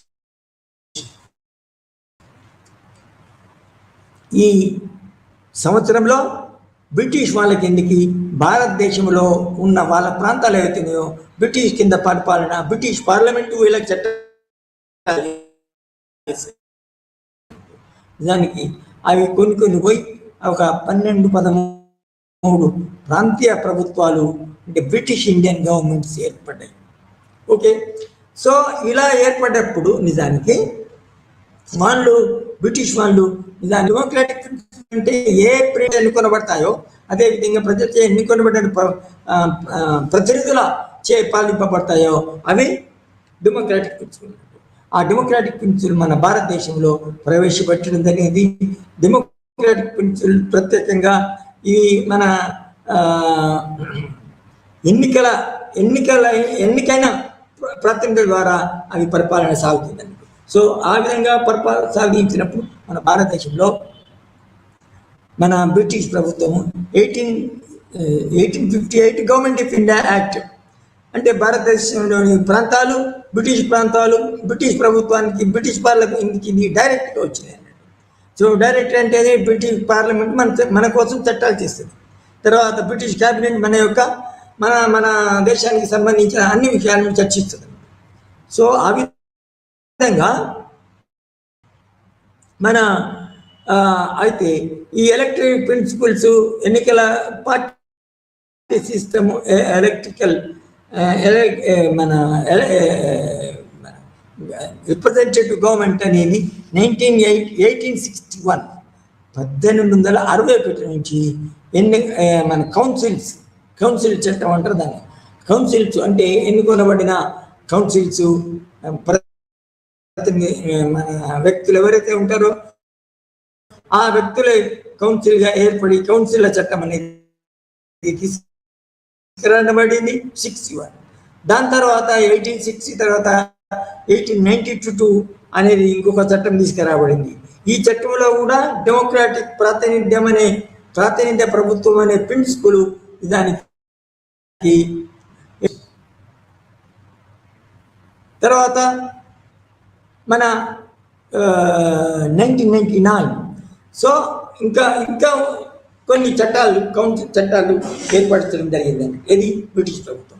అయితే ఏ విధంగా కౌన్సిల్ల చట్టము తర్వాత 61లో తర్వాత 1898లో తర్వాత 61లో తర్వాత 1898 తర్వాత 1998లో ఏ విధంగా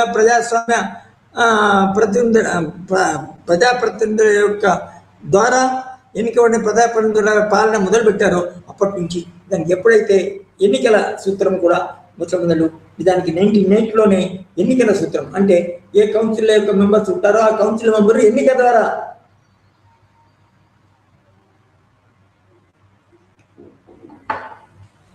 నియమించబడతారు. సో ఎన్నికల సూత్రం అనేది ఎన్నికలైనప్పుడు తప్పకుండా పార్టీ సిస్టమ్ అనేది ఉండాలి, పార్టీలకు అనుమతి ఉండాలి, పార్టీలకు స్వేచ్ఛ ఉండాలి. వాళ్ళ పార్టీలకు అనుకూలంగా ఉండే ప్రతినిధులను ఎన్నికల్లో నిలబెట్టి ఆ ప్రతినిధులు నిజానికి మన చట్టసభల్లోనూ తర్వాత మంత్రి మండలిలోనూ ఉంటూ నిజానికి ప్రభుత్వం నడిచినప్పుడు అదే ప్రజాస్వామ్య ప్రభుత్వం అని మన అందరికీ. సో ఆ ప్రజాస్వామ్య ప్రభుత్వం మెల్లమెల్లగా అంచెలంచెలుగా దానికి మన ఇండియాలో ప్రవేశపెట్టడం జరిగిందండి. అయితే ఇక్కడ మరి నిజానికి మన భారతదేశంలో పార్టీలు ఉండాలంటే ముఖ్యమైన సభ్యులు ముఖ్యంగా ఓటర్స్ బ్రిటిష్ వాళ్ళే ఉండరు కదా. ఇది బ్రిటిష్ యొక్క వలస దేశం, ఇది ఇండియా బ్రిటిష్ యొక్క వలస దేశం. కాబట్టి వలస అయినా కూడా మనం ప్రభుత్వం అంటున్నాం కాబట్టి మన బ్రిటిష్ వాళ్ళు డైరెక్ట్గా వాళ్ళ ఇష్టం ఎవరు పడితే వాళ్ళే మన రాజ్యమైనా కూడా మన కిందనే ఉంది కాబట్టి డెమోక్రసీ అయినా కూడా మన పార్లమెంట్ కిందనే ఉంది కాబట్టి చెప్పాలంటే బెంగాల్ తర్వాత ఇది యునైటెడ్ ప్రావిన్సెస్, బాంబే, ఇవి ముఖ్యమైన ఇంకా ఉన్నాయి. సో ముఖ్యమైన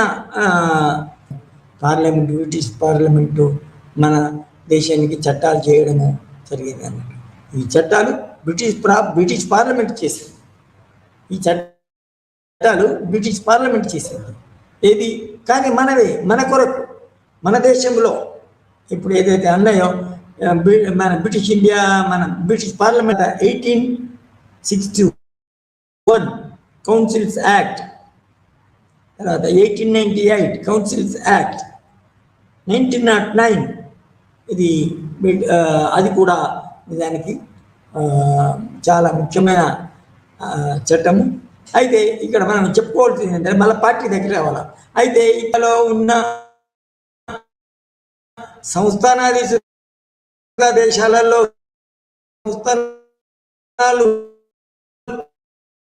సంస్థాన పార్టీ దానికి ఉన్నాయి. ఫర్ ఎగ్జాంపుల్ కాంగ్రెస్ పార్టీ 1885 నుంచి నిజానికి మన అనిబీసెంటు తర్వాత మన ఏవోహ్యూమ్ వాళ్ళ ద్వారా వాళ్ళ ప్రోద్బలంతో వాళ్ళ యొక్క సింపతిలతో కాంగ్రెస్ పార్టీ 1885లో ఏర్పడింది. అదేవిధంగా ముస్లిం లీగు 1906లో ఏర్పడింది. తర్వాత 1928లో కమ్యూనిస్ట్ పార్టీ ఆఫ్ ఇండియా ఏర్పడింది. 1924 కొంచెం మన భేదాభిప్రాయాలు ఎప్పుడు ఎగ్జాక్ట్ పుట్టిందని, కానీ 1924 నుంచి అది ఉందన్నట్టు. దాని తర్వాత ఆ విధంగా ఆ పార్టీలన్నిటి నిజానికి ఈ టైం బ్రిటిష్ వాళ్ళు ఎప్పుడైతే మన ప్రాతినిధ్య ప్రభుత్వ సిద్ధాంతాన్ని సూత్రాన్ని మన ప్రారంభించారో వాటికి విత్తనాలు వేశారో అప్పటి నుంచి నిజానికి కాంగ్రెస్ పార్టీ కానీ, కమ్యూనిస్ట్ పార్టీ కానీ, తర్వాత రిపబ్లికన్ పార్టీ ఆఫ్ ఇండియా కానీ, తర్వాత ముస్లిం లీగ్ కానీ ఆ బ్రిటిష్ వాళ్ళు ఏర్పరిచిన ప్రారంభించిన కౌన్సిల్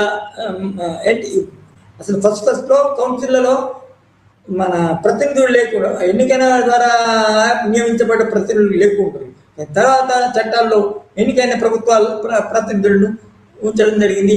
ఆ ఎన్నికైన ప్రభుత్వంలో వీళ్ళు సాధ్యమైనంత మట్టికి నిజానికి పార్టీ తమ యొక్క ప్రతినిధులను ఎన్నుకొన పంపాలని నిజానికి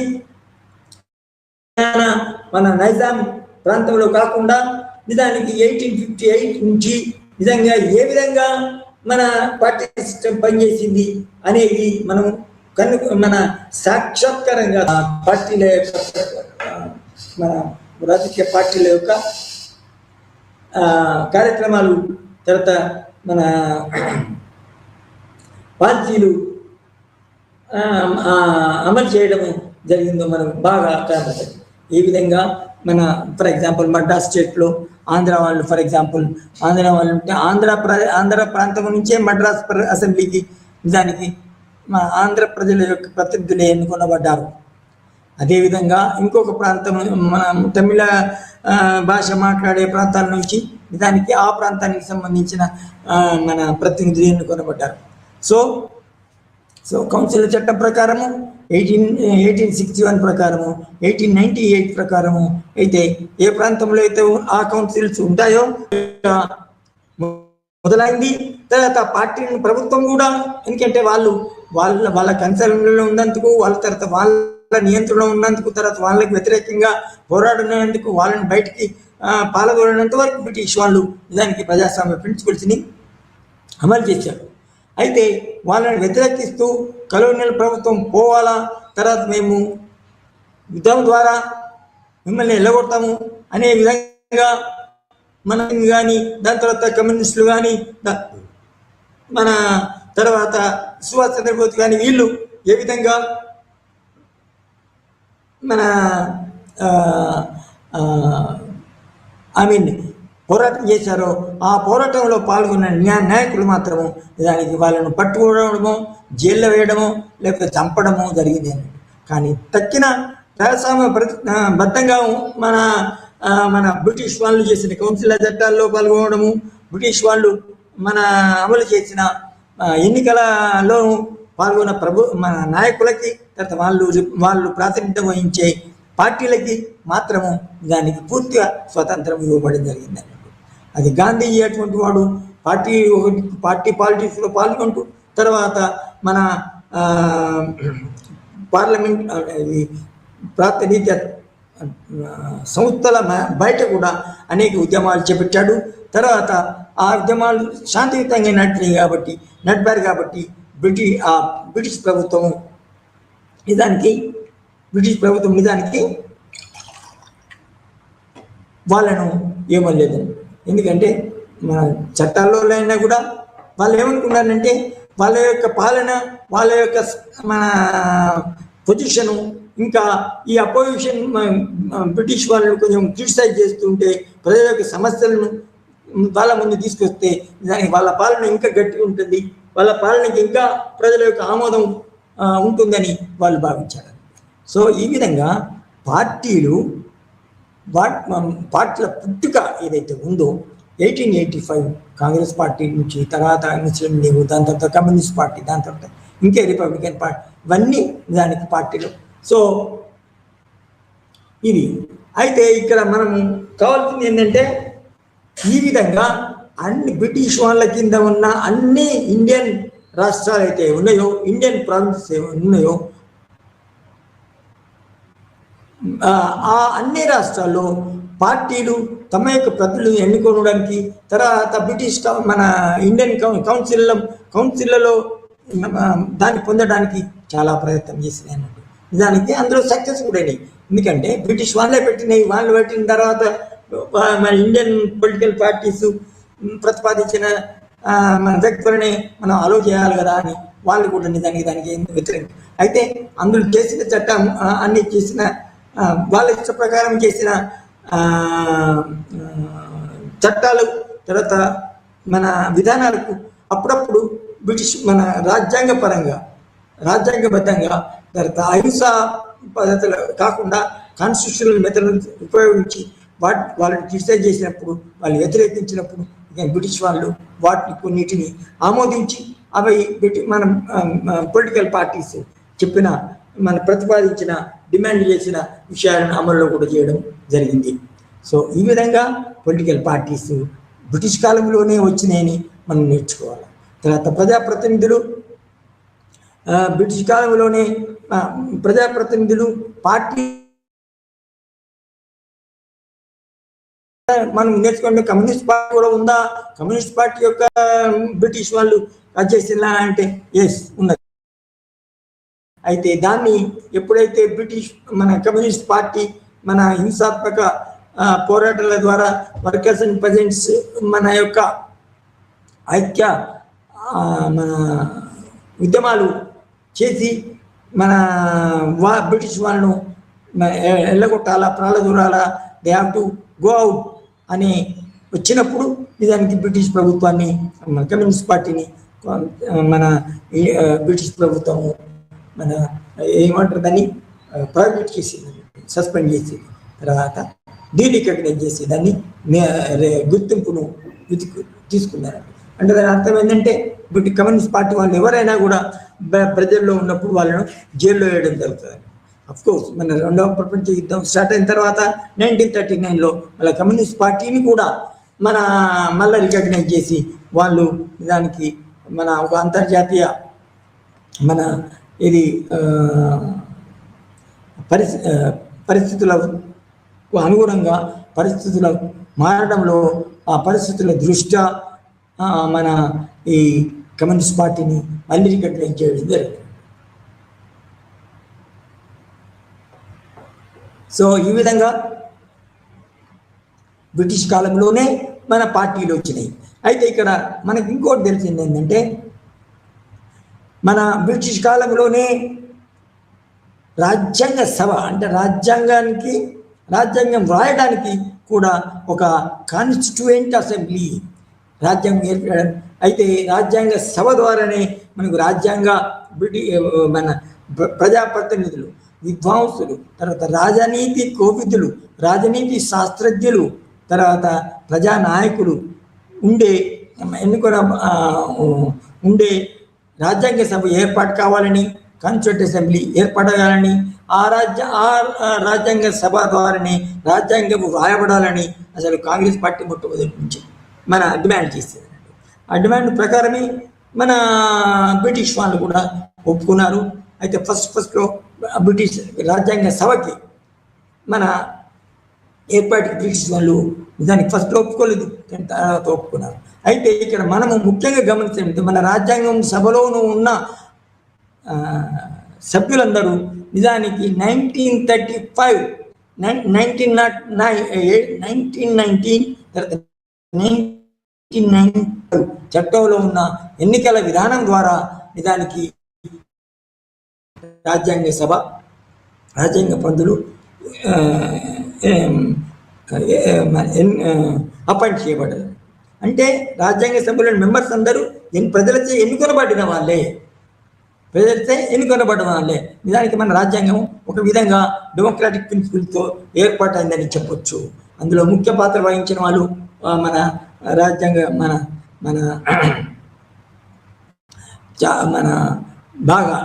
బాగా చదువుకున్నవాడు, డాక్టరేట్ పొందినవాడు, ఆర్థిక శాస్త్రంలో ఎక్స్పర్టు, తర్వాత పబ్లిక్ అడ్మినిస్ట్రేషన్లో ఎక్స్పర్టు, తర్వాత అన్నిటికంటే ముఖ్యమైనది భారత ప్రజల యొక్క కుల ప్రాతిపదిక మీద చాలా అణిచివేయబడ్డ వాళ్ళకి ప్రాతినిధ్యం వహిస్తూ మన రాజ్యాంగంలో జాతీయ ఉద్యమంలో బ్రిటిష్ వాళ్ళకి వ్యతిరేకంగా పోరాడిన అంబేద్కర్ అందులో ముఖ్యమైన పాత్ర వహించాడు. అంత మాత్రాన గాంధీజీ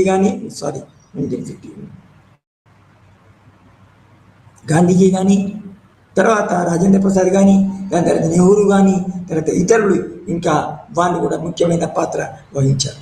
సో మన రాజ్యాంగ సభ కూడా పొలిటికల్ పార్టీస్ ద్వారా నిజానికి ఏర్పాటైంది అని చెప్పవచ్చు. అంటే కాంగ్రెస్ పార్టీ తర్వాత ఇతర పార్టీలు మన రాజ్యాంగ సభ పార్టీలు నియమించిన పంపే 18లో సభ అంటే మళ్ళీ గుర్తుంచుకోవాలి. కాన్స్టిట్యూషన్ అసెంబ్లీ అని ఇంగ్లీష్లో ఉంటారు, మన బయటికి రాజ్యాంగ సభ అంటారు. అంటే మళ్ళా మన 1937లో మన అడ్వాన్స్ సో ఎన్నికైన వాళ్ళు దానికి రాష్ట్ర ప్రభుత్వాలు కూడా ఏర్పడ్డాయి. 39 వరకు నిజానికి బ్రిటిష్ మన భారత రాష్ట్రాల్లో నిజానికి రాష్ట్ర ప్రభుత్వాలు, తర్వాత కేంద్రంలో కేంద్ర ప్రభుత్వం ఏర్పడింది. అయితే ఆ కాలంలో ఇంకా సంస్థానాలలో ఉన్న వాళ్ళు సంస్థానాధీశులు రాజరిక పద్ధతిలోని అక్కడ పాలన కొనసాగించారు.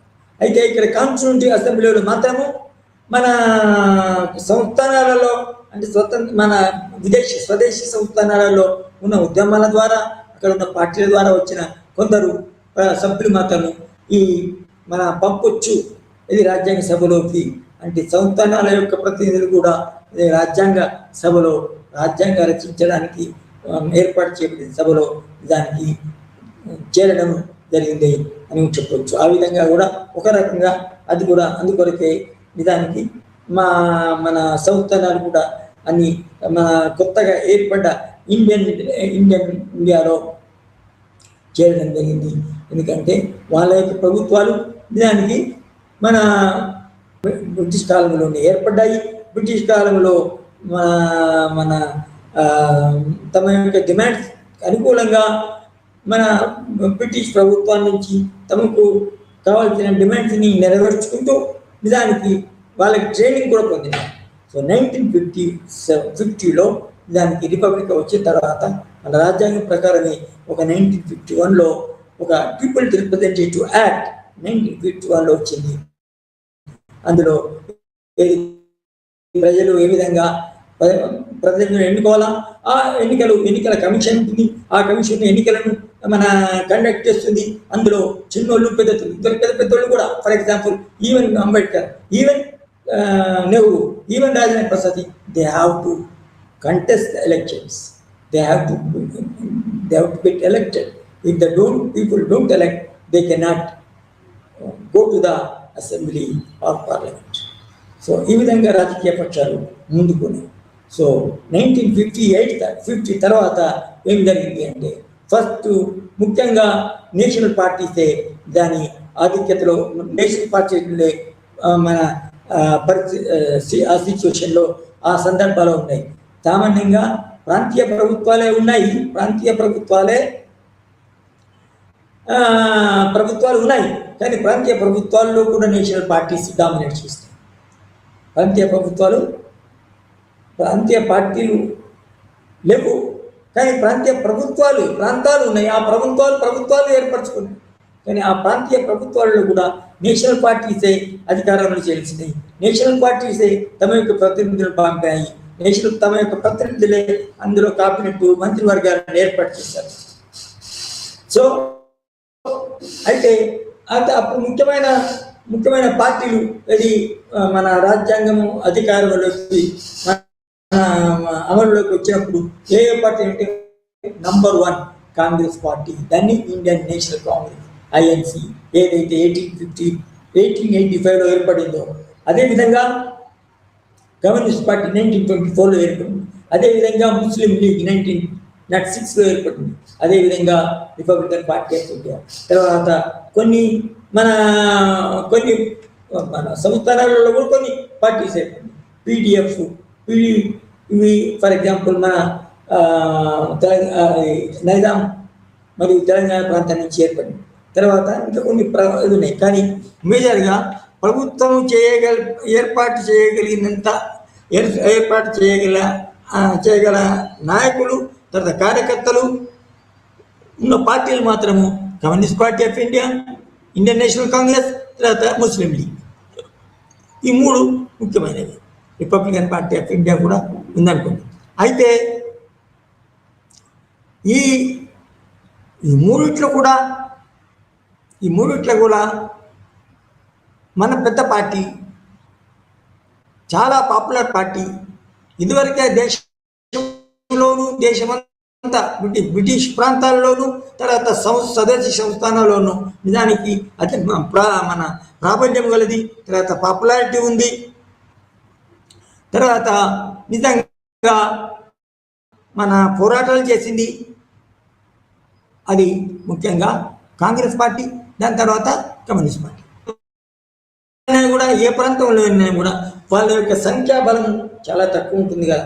ఆ తక్కువ ఉండడం వల్ల వాళ్ళ యొక్క ముస్లింల కోసం, మైనారిటీ కోసం అనేక మన ప్రతిపాదనలు, అనేక విధానాలను ప్రతిపాదించి అది కొంతవరకు ముఖ్యమైన మన మన పాత్ర నిర్వహించిందని చెప్పాలి. అయితే కానీ అధికారం చేపట్టి, ఎందుకంటే మెజారిటీ ప్రిన్సిపల్ అది మన ఎన్నికల్లో గెలవగలుగుతుందో, ఎన్ని సీట్లు గెలవగలుగుతో ఆ సీట్ల మెజారిటీ సీట్లు మన ఇది గెలిచిన పార్టీ ప్రభుత్వాన్ని ఏర్పరుస్తుంది. సో కాంగ్రెస్ పార్టీ దానికి 1958 తర్వాత మొత్తం దేశాల్లో సంస్థానంలో అధికారం. సో ఆ ఎలక్షన్ ద్వారా. అయితే ఇక్కడ మనం చెప్పుకోదలుచుకుంది ఏంటంటే 1951 నుంచి నిజానికి 1967 వరకు, 1951 నుంచి 1967 వరకు నిజానికి కాంగ్రెస్ పార్టీ ఒక పెద్ద, వాళ్ళకి సంబంధించిన వాళ్ళే మన రాష్ట్ర ప్రభుత్వాలు ఉన్నారు. కానీ ఒక కేరళ మరియు ఇంకొక 1 or 2 అదర్ స్టేట్స్లో మాత్రము కమ్యూనిస్ట్ పార్టీ 1957 నుంచి 1959 వరకు అది ఆ ఏర్పాటు మన ప్రభుత్వం ఏర్పాటు చేయడం జరిగింది. కానీ తక్కిన majority of the states Congress ఉంది కాబట్టి అందుకొరకే రజనీ కొఠారి అనే రాజనీతి శాస్త్రజ్ఞులు, ముఖ్యమైన మన గ్రంథాల యొక్క రచయితలు ఏమన్నారంటే ఇది 1 party సిస్టమ్, అది 1 party డామినెంట్ సిస్టమ్. 1967లో నిజానికి కాంగ్రెస్ పార్టీ నిజానికి మన దేశ స్థాయిలో అధికారంలోకి వచ్చినా కూడా రాష్ట్రాల్లో, చాలా రాష్ట్రాలలో అవి వేరే ప్రాంతీయ ప్రభుత్వాలు తమ యొక్క ప్రభుత్వాన్ని ఏర్పాటు చేయడం జరిగింది. సో ఈ విధంగా కాంగ్రెస్ పార్టీ 61లో నిజానికి ఆధిక్యత కోల్పోయింది. అది నిజానికి 1961లోనే దీనికి మన ప్రాంతీయ పార్టీలు వాళ్ళకు విత్తనాలు పడినాయి అని చెప్పచ్చు. సో 1967 అయితే నిజానికి 1967 నుంచి ఏర్పడ్డ మన డెవలప్ అయిన మన 67 నుంచి నిజానికి మళ్ళీ 1970s 80s కూడా నిజానికి రాష్ట్రాల్లో మన ప్రాంతీయ పార్టీల ద్వారా ప్రభుత్వాలు ఏర్పడ్డాయి. అయితే అప్పుడు కాంగ్రెస్ పార్టీ ఉంది, కానీ పూర్తి దాని యొక్క ప్రాముఖ్యత, దాని యొక్క ఆధిక్యత పూర్తిగా తగ్గిపోయింది. అయితే మళ్ళీ 1878 తర్వాత మళ్ళీ ముఖ్యంగా ఇంకొక ముఖ్యమైన స్టేజ్ ఏంటంటే 1990లో నిజానికి ప్రపంచ స్థాయిలోను, మళ్ళీ ముఖ్యంగా మన భారతదేశంలోను ఎకనామిక్ రిఫార్మ్స్ అనే కొత్త ఎకనామిక్ పాలసీ రావడం వల్ల రావడం తర్వాత అందులో లిబరలైజేషన్ అనేది, గ్లోబలైజేషన్ అనేది, లిబరలైజేషన్ అనేది, మరియు ఇంకా గ్యాస్ గ్లోబలైజేషన్. ఓకే, ఎకనామిక్ 1990లో ముఖ్యంగా ఎకనామిక్ రిఫార్మ్స్ అనేక సంస్కరణలు కూడా అన్ని రంగాల్లో, బ్యాంకింగ్ రంగం కానీ, మన ఇది అగ్రికల్చర్ మన పారిశ్రామిక రంగంలో కానీ, తర్వాత వ్యవసాయ రంగంలో కానీ అన్ని రంగాలకు సంబంధించిన పాలసీలు నిజానికి మళ్ళీ మన సంస్కరించడము, తర్వాత మార్చడం జరిగింది. సో మార్పు ఉన్నప్పుడు అదే మార్పులో నిజానికి రాష్ట్రాలు కూడా కొన్ని స్వతంత్రాలు పొందినాయి. స్వతంత్రం వచ్చింది రావడం వల్ల నిజానికి ఆ స్వతంత్ర రాష్ట్రాలకు వచ్చిన కొత్త స్వతంత్రాలు కొత్త అధికారులతో దానికి కేంద్ర రాష్ట్రంలో ఉన్న రాష్ట్ర పార్టీలు మన ప్రాంతీయ పార్టీలు నిజానికి ప్రభుత్వాలను ఏర్పరచడానికి ప్రయత్నం చేసినాయి. నిజంగా అవి కూడా చేసినాయి. ఫర్ ఎగ్జాంపుల్, మన దేశంలో ఉన్న మన రాష్ట్రంలో ఉన్న ఉమ్మడి ఆంధ్రప్రదేశ్లో మన తెలుగుదేశం పార్టీ కింద అనేక ముఖ్య రాష్ట్రంలో అనేక సంస్కరణలు చంద్రబాబు తీసుకురావడం జరిగింది. అట్లా జరిగినప్పుడు దానికి వాళ్ళ యొక్క పుట్టుకే కాంగ్రెస్ పార్టీకి వ్యతిరేకత. ఎందుకంటే తెలుగు సంస్కృతి, తెలుగు యొక్క ప్రాముఖ్యత వాళ్ళు కాంగ్రెస్ వాళ్ళు అమలు చేశారు. తర్వాత రాజకీయ నాయకులు కూడా నిజంగా రాష్ట్ర నాయకులు, మా తెలుగు భాషకు చెందిన తెలుగు ప్రాంతానికి చెందిన రాజకీయ నాయకులు వాళ్ళు దానికి అవమానపరిచిందని చెప్పచ్చు. సో అవి రెండు కలిసినాయి. రెండు ఉదాహరణకి స్వతంత్రం కొరకు చంద్రబాబు మన ఈ కాంగ్రెస్ నుంచి స్వతంత్రం పొందడానికి ప్రయత్నం చేస్తున్నాం రాజకీయంగా. తర్వాత అదే సందర్భంలో, అదే క్షణంలో నిజానికి అదే మన పరిస్థితుల్లో ఎకనామిక్ ఇది ఆర్థిక సంస్కరణ రావడం జరిగింది. ఆర్థిక సంస్కరణ చేపట్టడం ద్వారా ఇది అప్పుడు పివి నరసింహారావు, తర్వాత మన్మోహన్ సింగ్, దాని తర్వాత జయరామ రమేష్ అనే ముఖ్యమైన నాయకుల ఆధ్వర్యంలో ఈ రాష్ట్రాలకు ఎక్కువ అధికారాలు ఇవ్వడం జరిగింది, స్వతంత్రం ఇవ్వడం జరిగింది. అప్పుడు నిజానికి ఆ సందర్భంని, ఆ యొక్క సమయాన్ని, ఆ యొక్క అవకాశాన్ని ఉపయోగించుకొని రాష్ట్రాలలో దానికి పార్టీలు మన బాగా పనిచేసి రాష్ట్ర ప్రభుత్వాలను ఏర్పరచడం జరిగింది. సో అప్పటి నుంచి నిజానికి అయితే ఇక్కడ ఈ సందర్భంలోనే నిజానికి ఉనికిలోకి బీజేపీ అనేది ఉనికిలోకి చాలా ఇంపార్టెంట్. ఇది మన 1977లోనే నిజానికి మన ఈ కాంగ్రెస్కి వ్యతిరేకంగా వేరే వేరే పార్టీలు కలిసి ఒక పెద్ద పార్టీ, జనతా పార్టీ అనేది ఏర్పాటు చేయడం జరిగింది.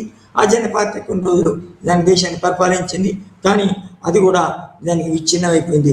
కానీ ఆ విచ్ఛిన్నమైనంత మాత్రమే కాంగ్రెస్ మళ్ళీ కొంచెం బలం పుంజుకునేది, కానీ పూర్తిగా బలం పుంజుకోలేదు. సో ఈ విధంగా మన రాష్ట్రాలలో రాష్ట్ర ప్రభుత్వాలు ఆ రాష్ట్రానికి సంబంధించిన ప్రాంతీయ పార్టీల ప్రభుత్వాలు ఏర్పరచుకోవడం జరిగింది అన్నట్టు. సో ప్రాంతాలు మన ఈ పెద్ద రాష్ట్రాల యొక్క ప్రభుత్వాలచే ఎక్కువ శ్రద్ధ చూపించబడకుండా, శ్రద్ధ లేకుండా వల్ల ఏర్పడ్డాయి ప్రాంతీయ ప్రభుత్వాలు ఏర్పడి ప్రాంతీయ రాజకీయ పార్టీలు ఏర్పడి ప్రాంతీయ ప్రభుత్వాలు ఏర్పడ్డాయి అని చెప్పుకోవచ్చు. సో ఈ విధంగా మన దేశము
নমস্কাৰ, মই দেৱাংগনা লহকৰ আৰু আজি আমি আন এটা বিষয়লৈ আগবাঢ়িম। সেয়া হৈছে পাৰ্চনেলিটি ডিজৰ্ডাৰ্ছ অৰ্থাৎ ব্যক্তিত্বৰ বিকাৰ। পাৰ্চনেলিটি ডিজৰ্ডাৰ্ছৰ আমাৰ বহুত কেইটা ভাগ আছে, কিন্তু আমি আজি আৰম্ভ কৰিম ক্লাষ্টাৰ এৰ সৈতে। ইয়াৰে আগতে আমি চাওঁ আপোনালোকৰ কিতাপত কি কি দিয়া আছে। তো কিতাপত প্ৰথমতে আৰম্ভণি কৰিছে যে আমি এতিয়ালৈকে কি কি শিকিলো। আমি এনজাইটি ডিজৰ্ডাৰ্ছৰ বিষয়ে শিকিছো, তাৰপিছত তাৰে ট্ৰিটমেণ্ট, সাইকটিক ডিজৰ্ডাৰ্ছ কি হয় এটচেট্ৰা ইয়াৰে বিষয়ে শিকিছো। কজেছ কি কি হ'ব পাৰে, কিহৰ কাৰণে হয় বা কি কি কৰিলে কমিব পাৰে, তেনেকুৱা ধৰণৰ কথা। কিন্তু ইয়াতে এতিয়া কৈছে যে পাৰ্চনেলিটি ডিজৰ্ডাৰ অৰ্থাৎ ব্যক্তিত্বৰ যি বিকাৰ হয় সেয়া অকণমান ভিন্ন হয়, অকণমান বেলেগ হয়। কাৰণ কি পাৰ্চনেলিটি আমি যেনেকুৱা হয় তাৰে লগত যদি এটা ডিজৰ্ডাৰ এনেকে অন্তৰ্ভুক্ত হৈ থাকে বা এনেকে এছ'চিয়েট হৈ থাকে, তেতিয়াহ'লে সেইটো আৰু বেছি চিৰিয়াছৰ ফালে যাব, হয় কি নহয়? এতিয়া কৈছে যে personality disorder is the normal way of functioning by the person. অৰ্থাৎ পাৰ্চনেলিটি ডিজৰ্ডাৰ আমাৰ ধৰিবলে মানে পুতুককে ধৰাটো অকণমান প্ৰব্লেম হৈ যায়। কাৰণ কি আমি ভাবো যে মানুহজনেই তেনেকুৱা হয় চাগে, কিন্তু এইটো আইডেন্টিফাই কৰা যে অ'কে এখেতৰ এটা পাৰ্চনেলিটি ডিজৰ্ডাৰ আছে, সেইটো অকণমান প্ৰব্লেমেটিক হয়। এতিয়া মই যে ক'লো যে পাৰ্চনেলিটি ডিজৰ্ডাৰৰ বিভিন্ন ভাগ আছে, সেই ভাগকেইটা হৈছে ক্লাষ্টাৰ এ, ক্লাষ্টাৰ বি আৰু ক্লাষ্টাৰ চি। কিন্তু আমি ইয়াতে কি পঢ়িম, আমি ইয়াতে ক্লাষ্টাৰ এ পঢ়িম আৰু ক্লাষ্টাৰ এৰ আণ্ডাৰত আমি পঢ়িম পেৰানয়েড, পেৰানয়া কি হয়, তাৰপিছত স্কিজোটাইপল ডিজৰ্ডাৰ কি হয় আৰু স্কিজইড কি হয়, এইকেইটাৰ বিষয়ে আমি আলোচনা কৰিম। এতিয়া ইয়াতে প্ৰথমতে শ্লাইডত কি লিখা আছে এবাৰ আমি পঢ়ি চাই লওঁ, তাৰপিছত আমি আগবাঢ়িম। তো ব্যক্তিত্বৰ ধাৰণা অৰ্থাৎ পাৰ্চনেলিটি বুলি ক'লে কি বুজা যায়? ইয়াতে কৈছে যে ব্যক্তিত্ব হৈছে এজন ব্যক্তিৰ স্থায়ী আচৰণ, চিন্তা আৰু অনুভৱৰ ধৰণ। ব্যক্তিত্বই ব্যক্তিৰ সামাজিক সম্পৰ্ক, সিদ্ধান্ত আৰু জীৱন যাপনক প্ৰভাৱিত কৰে। ব্যক্তিত্ব সাধাৰণতে শৈশৱত গঢ় লৈ উঠে আৰু প্ৰাপ্ত বয়স অৱস্থালৈকে স্থায়ী হয়। ইয়াতে কৈছে যে পাৰ্চনেলিটি বুলি কোৱাৰ লগে লগে ধৰি লওক টুইনছ, ঠিক আছে, টুইনছ হলেও আপুনি পুতুককে ক'ব পাৰে এই নাই তাই অকণমান বেছিকে কথা কয়, এইজনীয়ে ইমান বেছিকে কথা নকয়, বা তাই ভালকে মাতবোল কৰে কিন্তু আনজনীয়ে লাজ কৰে। পুতুককে আপুনি কৈ দিব পাৰে, হয়নে? একে দেখা, টুইনছ বুলি কোৱাৰ লগে লগে আমি জানো যে একে দেখাত হয়, একে বডি ষ্ট্ৰাকচাৰ হয়, হাইট একে হয়, প্ৰায় একে হয় বস্তুবোৰ। কিন্তু তথাপিও আইডেন্টিকেল টুইনছৰ কথা কৈছো, কিন্তু তথাপিও কি হয় আমি পুতুককে পাৰ্চনেলিটিৰ ডিফাৰেন্সটো কৈ দিব পাৰো। গতিকে এই বিভিন্ন আচৰণ, বিভিন্ন কোৱালিটিজ, বিভিন্ন ট্ৰেইটছ আমি কেনেধৰণে ভাবো, আমি আচৰণ কেনেকুৱা দেখাও, বিহেভিয়াৰ কেনেকুৱা হয়, এই সকলোবোৰ বস্তুৱে মিলি আমাৰ পাৰ্চনেলিটিক গঢ় দিয়ে। তাৰপিছত কৈছে যে আৰু এই যি আমাৰ এই টিপিকেল যি মানে ইউনিক ট্ৰেইটছ খিনি হয়, ইউনিক কোৱালিটিজ খিনি যিখিনি আমাৰ হয়, এইখিনি কেতিয়া হয়, এইখিনি আমাৰ সৰুতে গঢ় লয়, জন্মৰ পৰাই আমাৰ লাহে লাহে লাহে লাহে গঢ় লৈ থাকে আৰু এডাল্টহুডত কি হয়, যেতিয়া আমি এই ধৰি লওক 22-27 ইমানখিনি বয়সৰ যেতিয়া হৈ যাওঁ, তেতিয়া সেই যিটো আমাৰ পেটাৰ্ণ হয়, সেই পেটাৰ্ণটো পুৰা এষ্টাব্লিছ হৈ যায় যে আমাৰ এইটোৱেই পাৰ্চনেলিটি হয়, আমি এনেকুৱাই হয়। আৰু পাৰ্চনেলিটি পুতুককে চেঞ্জ হৈ নাযায়গে, ঠিক আছে। এজ পাৰ চিটুৱেশ্যন কেতিয়াবা আমি এনেকে উপায় নাই, সেইকাৰণে কোনোবা এটা কথাত আমি চাগে মান্তি নহয়, তথাপিও কাৰণ কি চবেই কৈছে সেইকাৰণে আমি মানি দিওঁ। কিন্তু সেইবোৰ কি হয় এটা এটা পৰিস্থিতিৰ ভিত্তিত যি আমাৰ আচৰণ দেখুৱা যায়, কিন্তু ভিতৰি যিখিনি আমাৰ পাৰ্চনেলিটি ধৰা যায় সেয়া সদায় কি হয়, সেয়া স্থায়ী বুলি ধৰা যায়, যে পাৰ্চনেলিটি আমাৰ আনচেঞ্জিং হয়, ঠিক আছে। আমি যিমান পাৰো আমাৰ নেগেটিভ, এতিয়া পাৰ্চনেলিটিত কি হয়, আমাৰ নেগেটিভ কোৱালিটিজ থাকে, পজিটিভ কোৱালিটিজো থাকে। তো আমি ট্ৰাই কৰো যে নেগেটিভ যিখিনি আছে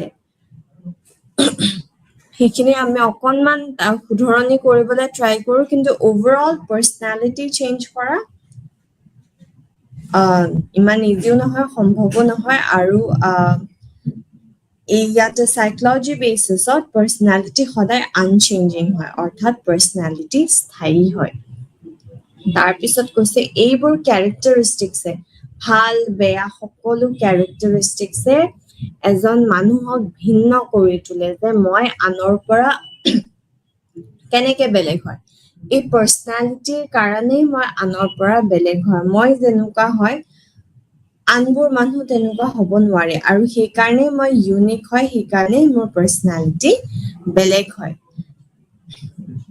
তো ইয়াতে কৈছে যে পাৰ্চনেলিটিৰ আমাৰ কণ্টিনিউটি থাকে, সদায় বস্তুটো চলি গৈ থাকে।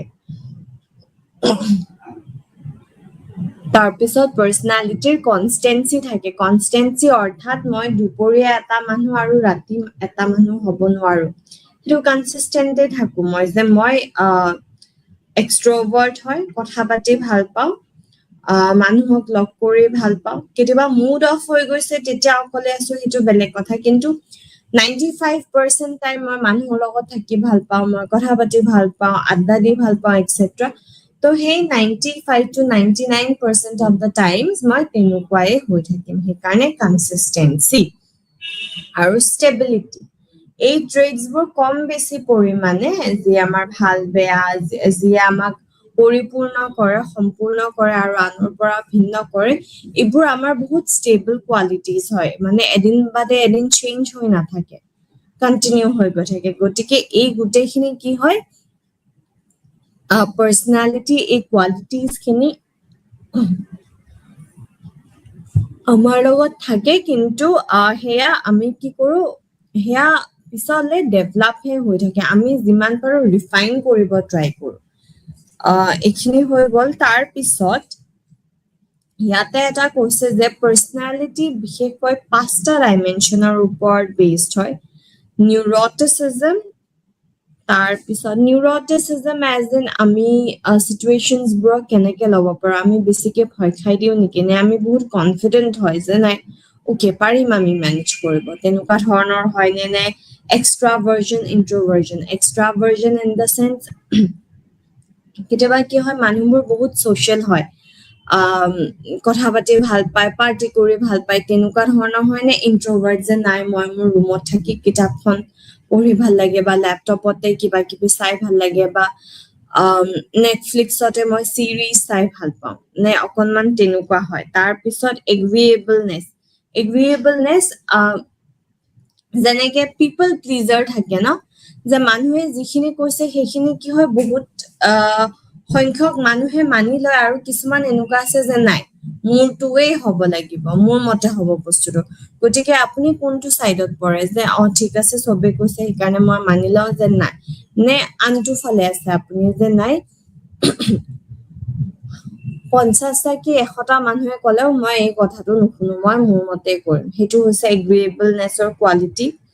তাৰপিছত openness to experience, openness to experience in the sense কিছুমানে চেঞ্জ যিবোৰ হয় ন আমাৰ জীৱনত, বহুত গ্ৰেচফুলি আঁকোৱালি লয়, বহুত ধুনীয়াকে আঁকোৱালি লয়, আৰু কিছুমানে নাই এইটো হৈ গ'ল, এনেকুৱা চেঞ্জ হৈ গ'ল, মইতো এনেকে থাকিব বুলিহে ভাবিছিলো। কিছুমানৰ তেনেকুৱা কোৱালিটিজো আছে, কিছুমানে চেঞ্জবোৰ একচেপ্ট কৰিব নোৱাৰে, যে কিছুমানৰ পৰা টাইট পাক্কা স্কেডিউল থাকে হয়নে, ৰাতিপুৱা উঠিলে এইটো কৰিলো, মই ৰাতিপুৱা উঠি মানে সদায় গ্ৰীণ টিহে খাওঁ, আৰু এই ৰাতিপুৱা উঠি সদায় গ্ৰীণ টি খাওঁ, এই বস্তুটো চাগে যোৱা 10 বছৰৰ পৰা চলি আছে।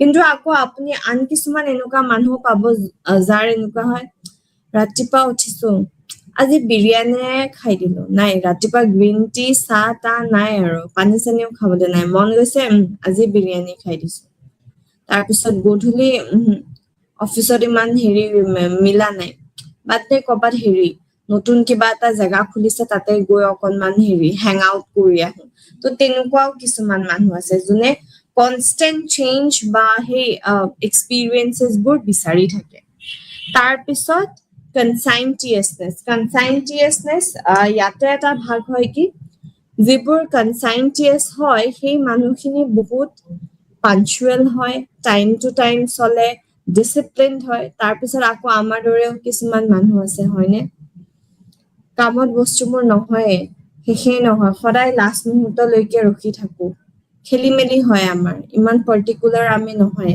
গতিকে এইবোৰ A side B side কেছেটৰ টাইপৰ A side B sideৰ এনেকুৱা বিভিন্ন ধৰণৰ মানুহ থাকে আৰু সবৰে অলপ কোৱালিটিজ মিলি কি হয় এটা ধুনীয়া পাৰ্সোনালিটি গঢ় লয় আমাৰ again পাৰ্সোনালিটিৰ কথা ইমান কলো এতিয়া ডিসঅৰ্ডাৰস কি হয় খেয়ালে আগবাঢ়িম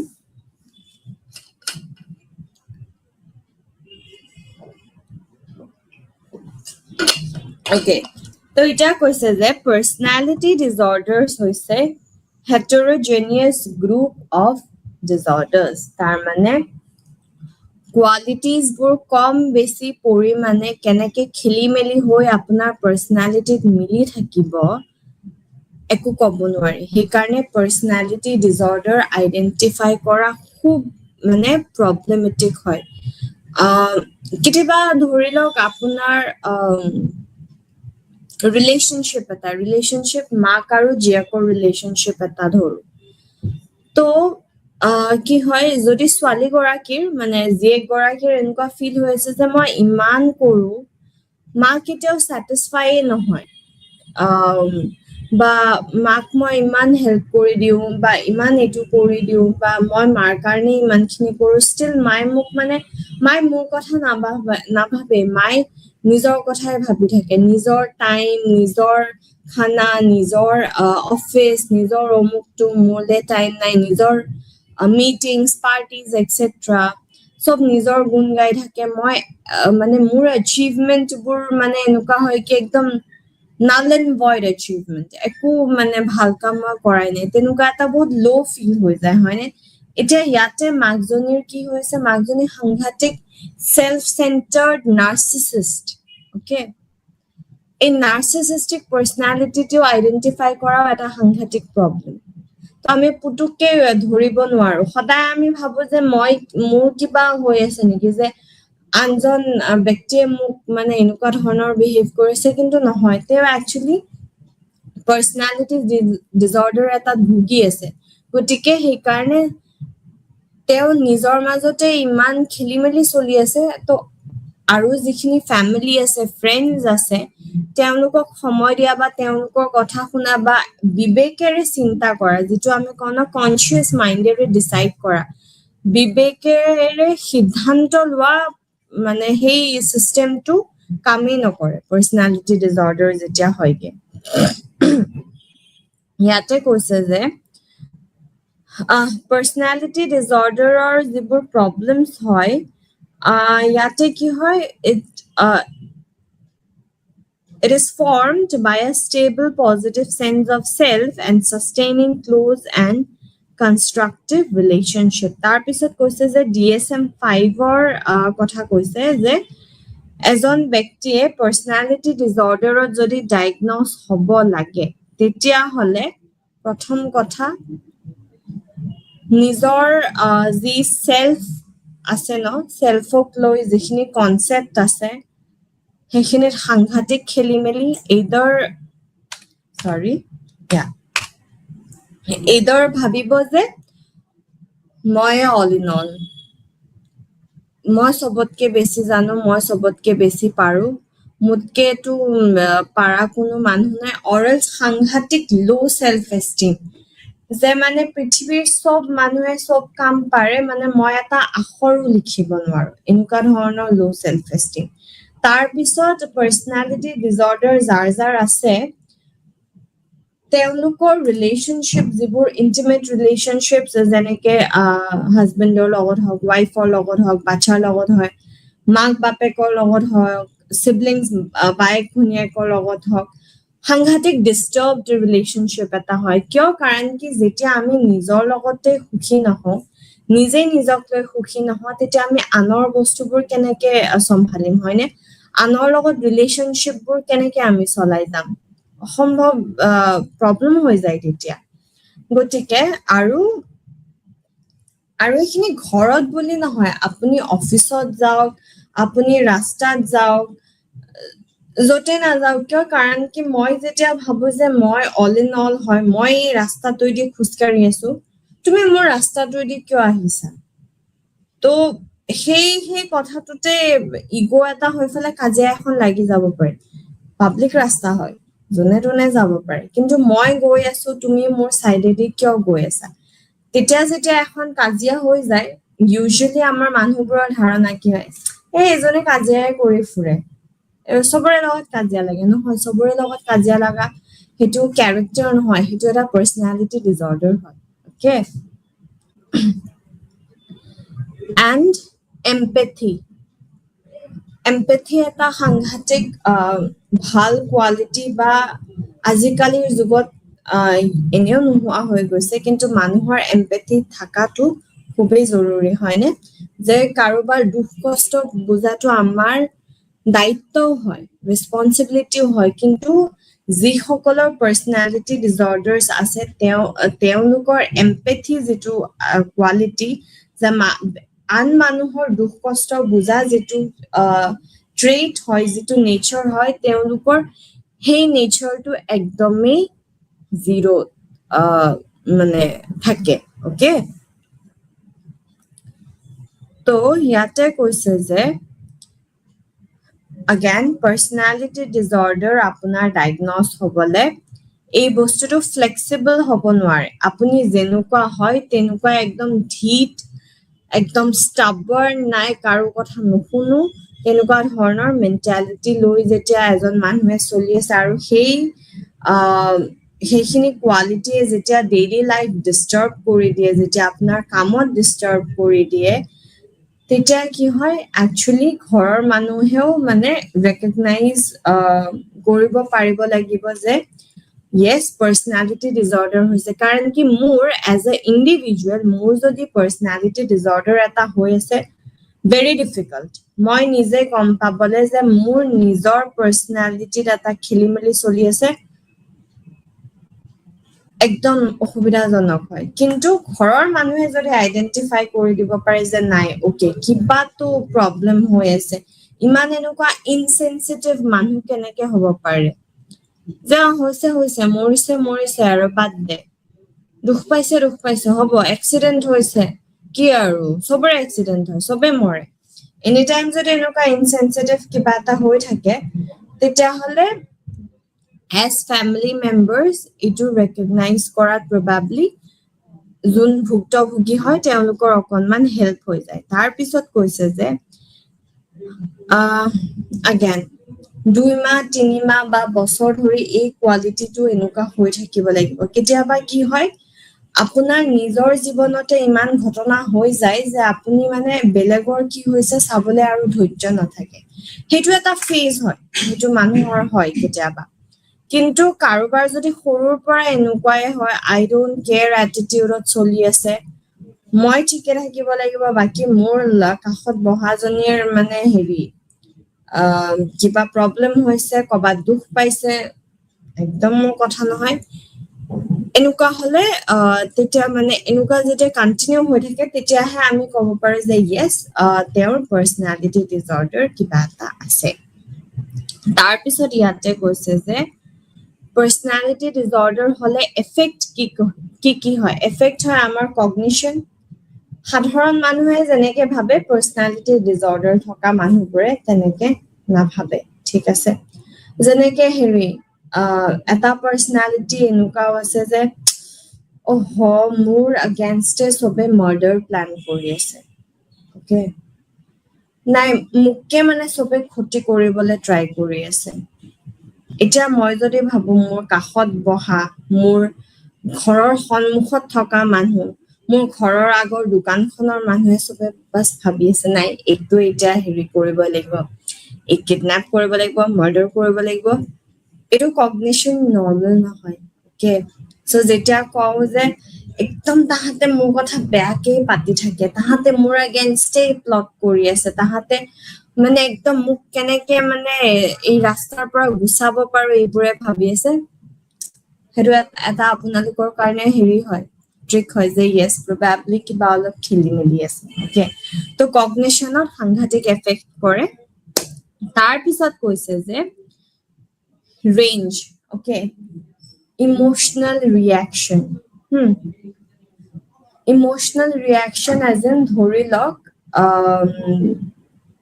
মোৰ ঘৰতে মোৰ একদম নিজৰ কোনোবা ঢুকাইছে ঠিক আছে মোৰ সেইটো লৈ কনচাৰ্ন নাই মোৰ কনচাৰ্ন সেই পইণ্টত এইটো হৈছে যে মই নাইকাত মেবলিনৰ কিবা এটা লিপষ্টিক অৰ্ডাৰ দিছো সেইটো আহি পাবনে নাই ডেলিভাৰী ল'ৰাটো ক'ত আছে সি এতিয়ালৈকে কিয় দিয়া নাই যদি এনেকুৱা ইনসেনচিটিভ এটা ৰিয়াকশ্যন দিওঁ ইমোশনাল ৰিয়াকশ্যন দিওঁ ডেফিনেটলি পাৰ্চনেলিটি ডিজৰ্ডাৰ ক'বাত না ক'বাততো মই আছোৱে ওকে গতিকে ইমোশনাল ৰিয়াকশ্যন হিচাপে এটা চিটুৱেশ্যনক আমি কেনেকে ৰেছপণ্ড কৰোঁ ৰিয়েক্ট কৰোঁ সেইখিনিও আমি ইয়াতে সেই পৰিসীমাৰ ভিতৰত পৰিব লাগিব আমি বস্তুটো আইডেণ্টিফাই কৰিবলৈ তাৰপিছত আমাৰ ইণ্টাৰপাৰ্চনেল ফাংচনিং বা ইম্পালছ কণ্ট্ৰল ঠিক আছে খং উঠিলে হেৰি পুতুককে একদম হেৰি মোৰ আগতে এতিয়া পানী বটলটোৱে আছে পানী বটলটো লৈ পেলাই মাৰি দিলো তাৰপিছত ক'লো আই এম চ'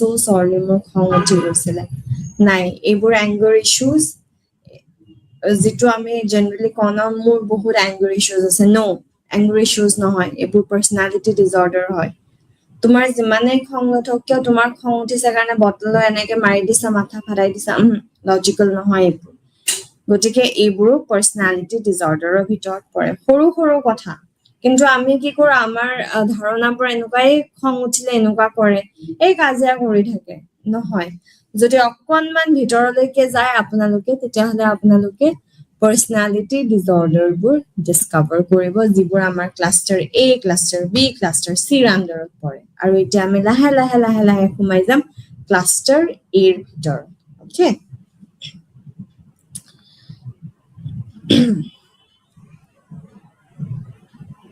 ওকে ইয়াতে তাৰপিছত আপোনালোকৰ কিতাপত আকৌ এবাৰ বহলাই কৈছে যে পাৰ্চনেলিটি ডিজৰ্ডাৰ যেতিয়া ঘৰৰ মানুহৰ হয় তেতিয়াহ'লে গোটেই ঘৰখনৰ কিন্তু সাংঘাতিক সমস্যা হৈ যায় একেলগে থাকিবলৈ হয়নে তাৰপিছত কিয় সমস্যা হৈ যায় থাকিবলৈ কাৰণ কি ইমান unpredictable behaviour unacceptable behaviour thought process সাংঘাতিক বেলেগ হৈ যায় গতিকে এনেকুৱা ধৰণৰ যেতিয়া আচৰণবোৰ দেখুৱাই ডেফিনেটলি আমাৰ সকলোৰে এনেকে একেলগে থাকিবলৈ প্ৰব্লেম হৈ যায় হয় নে নহয় তাৰপিছত কৈছে যে এতিয়া DSM-5ৰ মতে ঠিক আছে DSM-5ৰ মতে আমাৰ তিনিটা ক্লাষ্টাৰ আছে পাৰ্চনেলিটি ডিজৰ্ডাৰ্ছৰ আমাৰ তিনিটা ক্লাষ্টাৰ আছে ক্লাষ্টাৰ এ ক্লাষ্টাৰ বি আৰু ক্লাষ্টাৰ চি এতিয়া ক্লাষ্টাৰ এত আমাৰ পৰে স্কিজয়েড প্যাৰানয়েড স্কিজোটাইপল ডিজৰ্ডাৰ্ছ এইখিনি পৰে ক্লাষ্টাৰ বিত আমাৰ এই যে নাৰ্চিছিষ্টিক এন্টিসোশিয়েল পাৰ্চনেলিটি ইয়াতে মই এটা কথা কওঁ বহুতে এন্টিসোশিয়েল শব্দটো বহুত বেলেগ ধৰণে বা বহুত খেলিমেলি কৰা জায়গা এটাত ব্যৱহাৰ কৰে যেনেকে মই ইমান বেছি মানুহৰ লগত মানে মিলিব ভাল নাপাওঁ একদম মানে এন্টিসোশিয়েল হয় মই একদম নহয় এন্টিসোশিয়েল পাৰ্চনেলিটি আপোনাৰ হেতু নহয় এন্টিসোশিয়েল পাৰ্চনেলিটি তেতিয়া হয় যেতিয়া আপুনি সোসাইটিত যেটো এটা নর্মস দিয়া আছে সোসাইটিৰ আমাৰ সমাজখনৰ রুলস এন্ড রেগুলেশনস আছে হয়নে তো সেই রুলস এন্ড রেগুলেশনসৰ পৰা আপুনি যেতিয়া আতৰি আহে সাধাৰণতে ধৰি লওক এই যে আমাৰ জীবজন্তু ঠিক আছে কি হয় বহুতৰ এনেকুৱা হয় যে যেতিয়া বলি দিয়ে ন চাবলে সাংঘাতিক প্ৰবলেম হয় ঠিক আছে কিন্তু আকৌ কিছুমান এনেকুৱা মানুহ আছে এতিয়া ধৰি লওক আপোনাৰ যিটো আমাৰ সেন্টিমেন্ট আছে যে হেৰি বলি দিয়ে বা এনেকুৱা কিবা প্ৰথা চলিছে সেইটোও বেলেগ ঠিক আছে সেইটো এটা হেৰি সেন্টিমেন্টৰ এটা হেৰিত গুচি যায় কিন্তু কিছুমান আছে যে মই এনজয় কৰো ওকে এনেকে মাৰা কাটা চাই ফলে এনজয় কৰো যেতিয়া মানুহে মানে দুখ পায় বা যেতিয়া জীৱ-জন্তুৱে দুখ পায় কিবা এটা বেলেগ ফুৰ্তি আহে সেইটো হৈছে এন্টি সোশ্যাল বেলেগক কষ্ট দি ভাল পাওঁ যেনেকে ৰিসেন্টলি মই ডকুমেন্টাৰী এটা চাইছিলো তাতে মানে কি হয় মানুহজনে কি কৰে সৰু ল'ৰা ছোৱালী দেই ধৰি লওক 10ৰ পৰা 13 ল'ৰা ছোৱালী নহয় ল'ৰা অকল 10ৰ পৰা 13-15 ইমান মান বছৰৰ ল'ৰাবোৰক কিডনেপ কৰে ঘৰত ৰাখে আৰু তাহাঁতৰ যি হাড্ডি আছে ন হাড্ডি ভাঙিলে যিটো মানে এটা সাউন্ড উঠে তো সেই সাউন্ডটো পাই ফলে ফুৰ্তি পায় তো তেওঁ কিডনেপ কৰে আৰু হাড্ডি ভাঙে দেন মানে সেই যাক কিডনেপ কৰে ৰেষ্ট ল'ব দিয়ে তাৰপিছত আকৌ মানে যেতিয়া অকনমান ঠিক স্থিতিত আহে আকৌ মানে সেই বোনছ ব্ৰেক কৰা ষ্টাৰ্ট কৰি দিয়ে গতিকে এইবোৰ হৈছে এন্টি সোশ্যাল পাৰ্সোনালিটি থকা মানুহ কিন্তু এওঁলোকে যেতিয়া বাহিৰত যায় বিৰাট নৰ্মেল এটা ইমেজ মেইনটেইন কৰে আপুনি বিশ্বাস কৰিব নোৱাৰিব যে এওঁ এনেকুৱা এজন মানুহ যোনে এনেকে কিডনেপ কৰি নি বাচ্চা এটাক তাতে ঘৰৰ ভিতৰত ৰুমৰ ভিতৰত এনেকে বোনছ ব্ৰেক কৰি আছে and bonesৰ সেই সাউন্ডটো ব্ৰেক কৰা সাউন্ডটো বেছি হৈছে কম হৈছে সেইবোৰ শুনি তেওঁলোকে আনন্দ অনুভৱ কৰি আছে ওকে গতিকে এইবোৰ পৰে এন্টি সোশ্যাল পাৰ্সোনালিটি ডিসঅৰ্ডাৰ যেটো আমাৰ ক্লাস্টাৰ বি পৰে ক্লাস্টাৰ সি আছে আমাৰ অবসেসিভ কম্পালসিভ তাৰপিছত এভয়েডেন্ট এই যে আই ডোন্ট কেয়াৰ এটিটিউডটো থাকা যে নাই মই একদমই কেয়াৰ নকৰো মৰি গৈছে মৰি যাব কবাত গায়েব হৈ গৈছে গায়েব হৈ যাব নাই এইবোৰ হেৰি বাচ্চা কান্দি আছে মোৰ আগতে মই কি কৰো এনেকুৱা ধৰণৰ এভয়েডেন্ট যিবোৰ পাৰ্সোনালিটি আছে সেইবোৰ পৰে ক্লাস্টাৰ সি ৰ আন্ডাৰত পৰে সো এটা ব্ৰিফ আইডিয়া আপোনালোকক দিলো ক্লাস্টাৰ এ ক্লাস্টাৰ বি ক্লাস্টাৰ সি ৰ বিষয় এতিয়া আমি চাওঁ আপোনালোকৰ কিতাপত আগলৈ কি আছে Okay, so ইয়াতে লিখিছে যে often people are diagnosed with more than one personality disorder. এই যে মই আৰম্ভণিতে কৈছিলো যে এনেকুৱা এটা personality disorderৰ মিক্সিং হ'ব যে মানে কি খেলি মেলি হৈ আছে আপোনালোকে পাত্তাই নাপাব যেতিয়া পাৰ্সোনালিটি ডিসঅৰ্ডাৰ হয় ন এনেকুৱা নহয় যে ক্লাস্টাৰ এ পাৰ্সোনালিটি ডিসঅৰ্ডাৰে হৈছে ক্লাস্টাৰ বি পাৰ্সোনালিটি ডিসঅৰ্ডাৰে হৈছে নাই ক্লাস্টাৰ এ ধৰি লওক নাৰ্সিসিজমৰ পৰা অলপ কোৱালিটি ললে সৰি ক্লাস্টাৰ বি ক্লাস্টাৰ এ প্যাৰানয়াৰ পৰা অকনমান ললে তেনেকে এনেকুৱা মিশ্ৰণ হয় ন পাৰ্সোনালিটি ডিসঅৰ্ডাৰ যে আপোনাৰ খেলি মেলি লাগি যাব ওকে আৰু ডিসকাস কৰাৰ আগতে এবাৰ স্লাইডত কি আছে অকনমান এবাৰ পঢ়ি লওঁ ওকে তো ইয়াতে কৈছে ব্যক্তিত্ব বিকাৰৰ সংজ্ঞা অৰ্থাৎ পাৰ্সোনালিটি ডিসঅৰ্ডাৰৰ সংজ্ঞা ওকে তো কৈছে যে ব্যক্তিত্ব বিকাৰ হৈছে অনমীয় আৰু অপযুক্ত আচৰণ ধৰণ ইয়াত আত্মধাৰণা আৰু অন্তৰ্ব্যক্তিত্ব সম্পৰ্কত সমস্যা দেখা যায় আচৰণসমূহ সামাজিক আৰু সাংস্কৃতিক প্ৰত্যাশাৰ পৰা পৃথক হয় ব্যক্তিৰ দৈনন্দিন জীৱন আৰু সম্পৰ্ক ক্ষতিগ্ৰস্ত হয় অৰ্থাৎ নিজৰো প্ৰবলেমছ বহুত হয় আৰু আনৰো প্ৰবলেমছ বহুত হয় তাৰ পিছত কৈছে এইখিনি মই যিখিনি এক্সপ্লেইন কৰি আছো সেম বস্তুখিনি স্লাইডত দিয়া আছে কিন্তু মই এবাৰ পঢ়ি যাওঁ যাতে আপোনালোকে কানেক্ট কৰিব পাৰে ঠিক আছে তাৰপিছত কৈছে যে ব্যক্তিত্বৰ বিকাৰৰ বৈশিষ্ট্য মানে অৰ্থাৎ ক্যাৰেক্টাৰিষ্টিক্স সমূহ এটাটো কৈছে চিন্তা অনুভূতি আৰু আচৰণ স্থায়ী বিচ্যুতি এই যে মই কগনিশনৰ কথা কৈছিলো থট প্ৰসেসৰ তাৰপিছত সামাজিক সম্পৰ্কৰ অসুবিধা ৰিলেশনশিপছত সাংঘাতিক খেলিমেলি আত্মনিয়ন্ত্ৰণৰ সমস্যা এই ইমোশনাল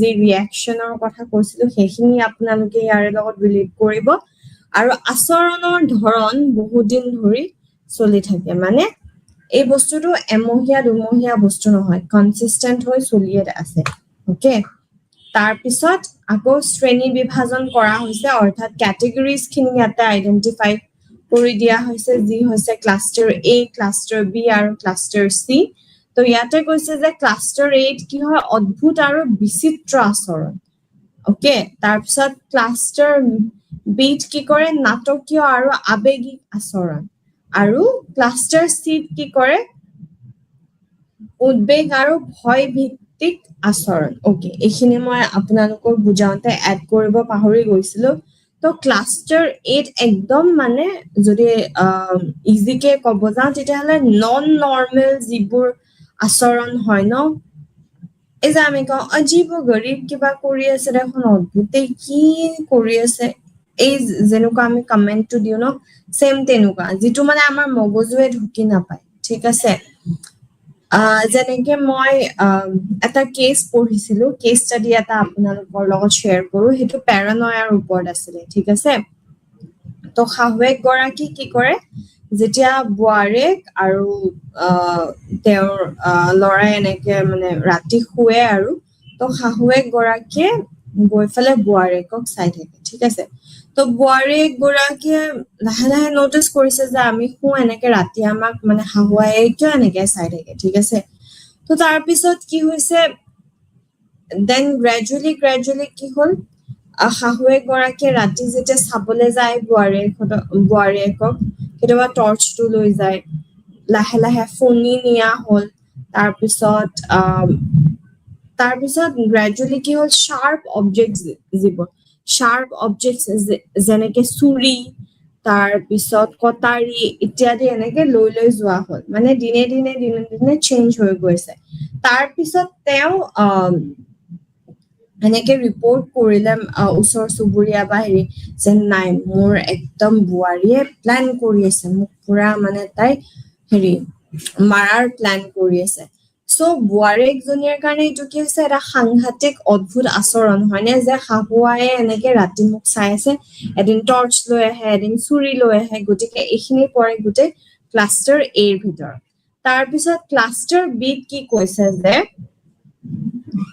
নাটকীয় আৰু আবেগিক আচৰণ নাটকীয় এজ ইন এই যে আমি যে কওঁ একদম ড্ৰামা কুইন ইমোশনৰ ওপৰত কন্ট্ৰলে নাই কি কৰি থাকে গতিকে মানে হেৰি কেতিয়াবা এনেকুৱা হয় না আপোনাৰ এনেকুৱা লাগে হাৰে মইতো একো ভুল কৰা নাই মোক মানে কিয় এনেকে ব্লেম কৰি আছে কিয় এনেকে অমুকজন মানুহে ভিকটিম প্লে কৰি আছে কয় নহয় সবটো মোৰে ভুল হয় সব ময়ে কৰিছো এক্সেট্ৰা তেনেকুৱা পুৰে আপোনাক গ্যাস লাইট কৰিব ট্ৰাই কৰে হয়নে গতিকে এইটো আহে ক্লাষ্টাৰ B ৰ আন্ডাৰত তাৰ পিছত আছে ক্লাষ্টাৰ C কি হয় বহুত স্ট্ৰেসফুল এনশিয়াস ৰিঅ্যাকশনস দিয়া যায় তো হেতু হৈছে আপোনালোকৰ ক্লাষ্টাৰ C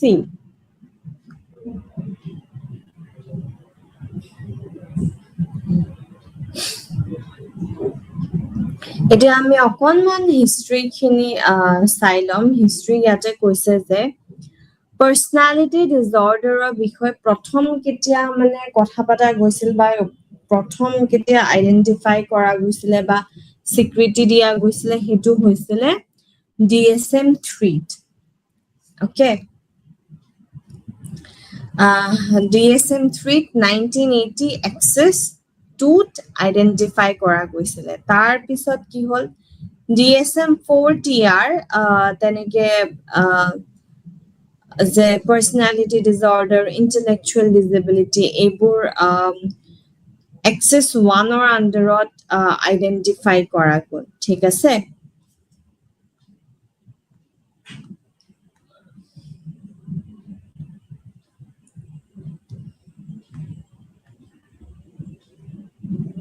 এতিয়া আমি পঢ়িম যে পাৰ্সোনালিটি ডিসঅৰ্ডাৰ ডায়াগনোজ কৰাত কি আমাৰ অসুবিধা হ'ব পাৰে ওকে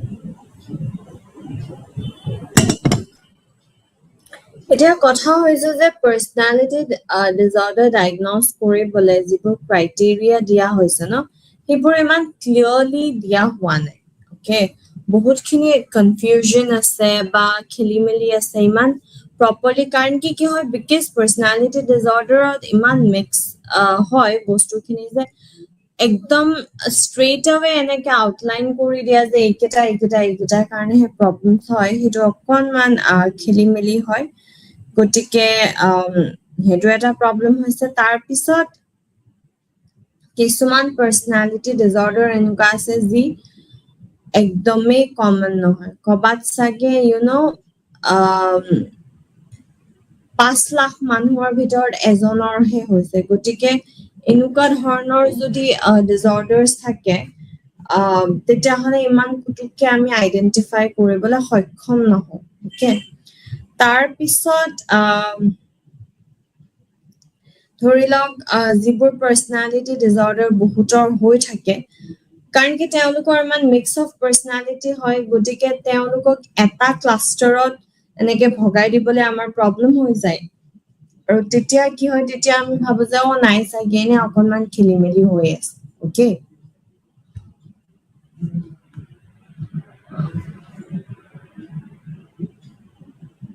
আৰু কি হয় পাৰ্চনেলিটি ডিসঅৰ্ডাৰ এবাৰ যেতিয়া ডেভেলপ কৰা হয় নহয় এটা প্ৰবলেমৰ পৰা আন প্ৰবলেমটোলৈকে এনেকে গৈয়ে থকা যায় ঠিক আছে আৰু যেতিয়া আমি ইন্টাৰভিউ বা সেলফ ৰিপৰ্টৰ থ্ৰু দি আমি পাৰ্চনেলিটি ডিসঅৰ্ডাৰ ডায়াগন'জ কৰিবলৈ চাওঁ তেতিয়া ইমান একচুয়ালি একুৰেট বস্তুখিনি নোলায় ওকে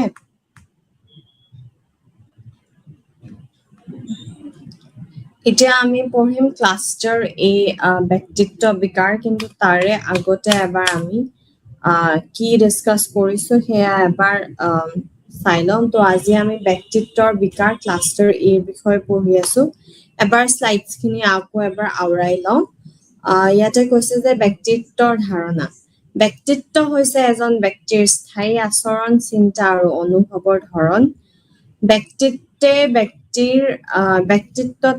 ব্যক্তিৰ সামাজিক সম্পৰ্ক সিদ্ধান্ত আৰু জীৱন যাপনক প্ৰভাৱিত কৰে ব্যক্তিত্ব সাধাৰণতে শৈশৱত গঢ় লৈ উঠে আৰু প্ৰাপ্ত বয়স্ক অৱস্থাত স্থায়ী হয় তাৰ পিছত কৈছে যে ব্যক্তিত্ব বিকাৰৰ সংজ্ঞা ব্যক্তিত্ব বিকাৰ হৈছে অনমনীয় আৰু উপযুক্ত আচৰণৰ ধৰণ ইয়াত ধাৰণা আৰু অন্তঃব্যক্তিত্ব সম্পৰ্কত সমস্যা দেখা যায় আচৰণসমূহ সামাজিক আৰু সাংস্কৃতিক প্ৰত্যাশাৰ পৰা পৃথক হয় ব্যক্তিৰ দৈনন্দিন জীৱন আৰু সম্পৰ্ক ক্ষতিগ্ৰস্ত হয় তাৰ পিছত ব্যক্তিত্বৰ বিকাৰৰ বৈশিষ্ট্য চিন্তা অনুভূতি আৰু আচৰণত স্থায়ী বিচ্যুতি সামাজিক সম্পৰ্কত অসুবিধা আত্মনিয়ন্ত্ৰণৰ সমস্যা আৰু আচৰণৰ ধৰণ বহুদিন ধৰি চলি থাকে ব্যক্তিত্ব বিকাৰৰ শ্ৰেণীভাজন তো প্ৰথম হৈছে ক্লাষ্টাৰ এ অদ্ভুত আৰু বিচিত্ৰ আচৰণ ক্লাষ্টাৰ বি নাটকীয় আৰু আৱেগিক আচৰণ ক্লাষ্টাৰ সি উদ্বেগ আৰু ভয় ভিত্তিক আচৰণ তো এটা ক্লাষ্টাৰ এ ব্যক্তিত্ব বিকাৰ ইয়াতে কৈছে যে সামাজিক বিচ্ছিন্নতা আৰু অদ্ভুত চিন্তাধাৰা মুখ্য বৈশিষ্ট্য সন্দেহ অবিশ্বাস আৰু অস্বাভাৱিক আচৰণ দেখা যায় এই শ্ৰেণীত তিনিটা বিকাৰ অন্তৰ্ভুক্ত প্যাৰানয়েড ব্যক্তিত্ব বিকাৰ স্কিজয়েড ব্যক্তিত্ব বিকাৰ আৰু স্কিজোটাইপল ব্যক্তিত্ব বিকাৰ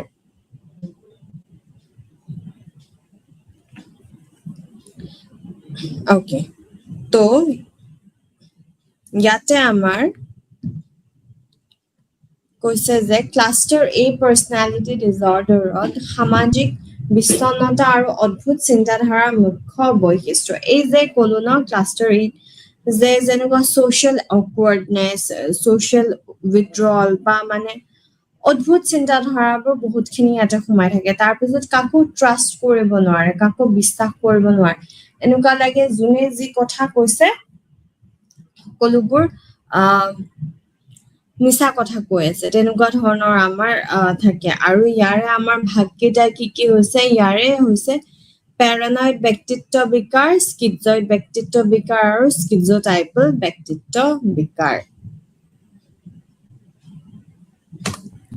এতিয়া পেৰানয়েড ব্যক্তিত্ব বিকাৰ, ইয়াতে কি কি কৈছে যে অত্যাধিক সন্দেহ আৰু অবিশ্বাস এই বিকাৰৰ মূল বৈশিষ্ট্য।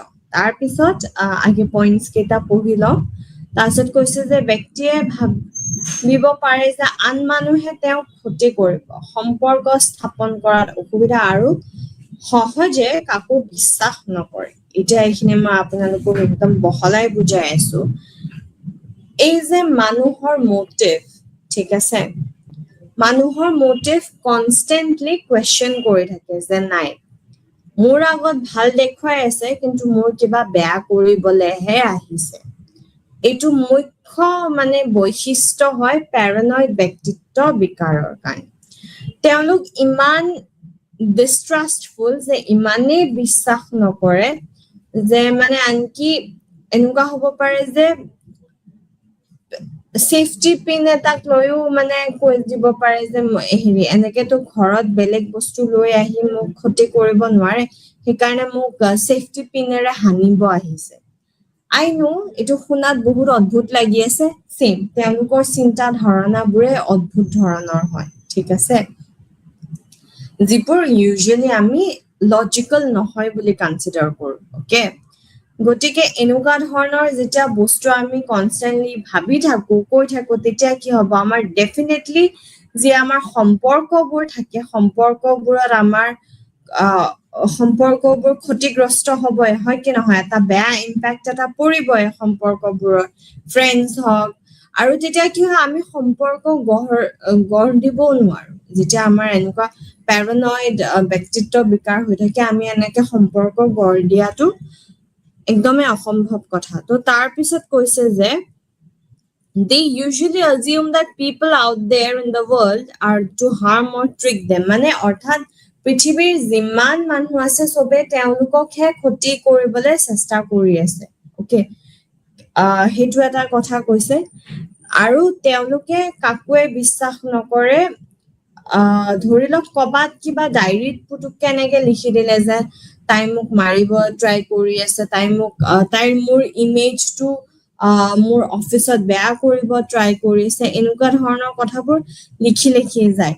বা কেতিয়াবা কি হয় এনেকুৱা ধৰণৰ মানুহক কৈ দিয়ে যাৰ একো কানেকশ্যন নাথাকে, গতিকে ইজিলি পুতুককে কাকো যিহেতু ট্ৰাষ্ট নকৰে কথাবোৰো পুতুককে চবৰে আগত কৈ নিদিয়ে। সেইকাৰণে আইডেন্টিফাই কৰা যে য়েছ এওঁৰ পেৰানয়েড ব্যক্তিত্বৰ বিকাৰ আছে, সেইটো অকণমান আমাৰ দিগদাৰী হৈ যায়। অকে, আৰু ইয়াৰে বাৰংবাৰ আপোনালোকৰ কিতাপতো কৈছে যে একদম ডিফাইনিং ফিচাৰ, ডিষ্টিংগুইশ্বিং ফিচাৰ হৈছে যে মানুহক একদমেই বিশ্বাস নকৰে আৰু কনষ্টেণ্টলি ভাবি থাকে যে নাই মোকতো ক্ষতি কৰিবলৈ আহিছে। তো ইয়াতে কৈছে যে people with paranoid personality disorder usually get suspicious মানে অকে কিবাতো ইহঁতে মোৰ কথাই পাতি আছে, মোৰ বিষয়ে কথা পাতি আছে, মোৰ বিষয়ে ইহঁতে কিবা কৰিব মোক, ঠিক আছে। এই যিবোৰ ধাৰণা হয় বাৰে বাৰে ভাবি থকা কি বা মোৰ কথাই কৈছে নেকি, এই সিফালে বাৰীৰ পিছফালে গৈছে দেখোন কিবা কৰিছে, বাৰীৰ পিছফালে চাগে ৰবাব টেঙা বিচাৰি গৈছে, ঠিক আছে, মানুহ কেইজনৰ আইডিয়াই নাই, ফূৰ্তি কৰিব গৈছে, কিন্তু এইফালে মই তাতে ভাবি থাকিম যে নাই অহো বাৰীৰ পিছফালৰ পৰা চাগে মোৰ কাৰণে কিবা এটা গাঁত এটা খান্দি থৈ দিছে যাতে মই সেইফালে দি খোজকাঢ়ি গলে মই তাতে পৰি ফালে মই মৰো। অকে, এনেকুৱা ধৰণৰ ভাবে এওঁলোকে। তো তাৰ পিছত কৈছে যে they may interpret the events unrelated to them and remotely related to them as personal attacks on them. কথা বা কামখিনি আপোনালোকে তেওঁলোকক লৈ নকবও পাৰে, একো নকৰিব পাৰে, কিন্তু নাই মোক কৈছে এইটো মোক একদম পাৰ্চনেল এটেক এটা দিছে, আমি তেনেকে ধৰি দিম। যিসকল মানুহৰ পেৰানয়েড ডিজৰ্ডাৰ হৈ থাকে তেওঁলোকে তেনেকে ভাবে। তাৰ পিছত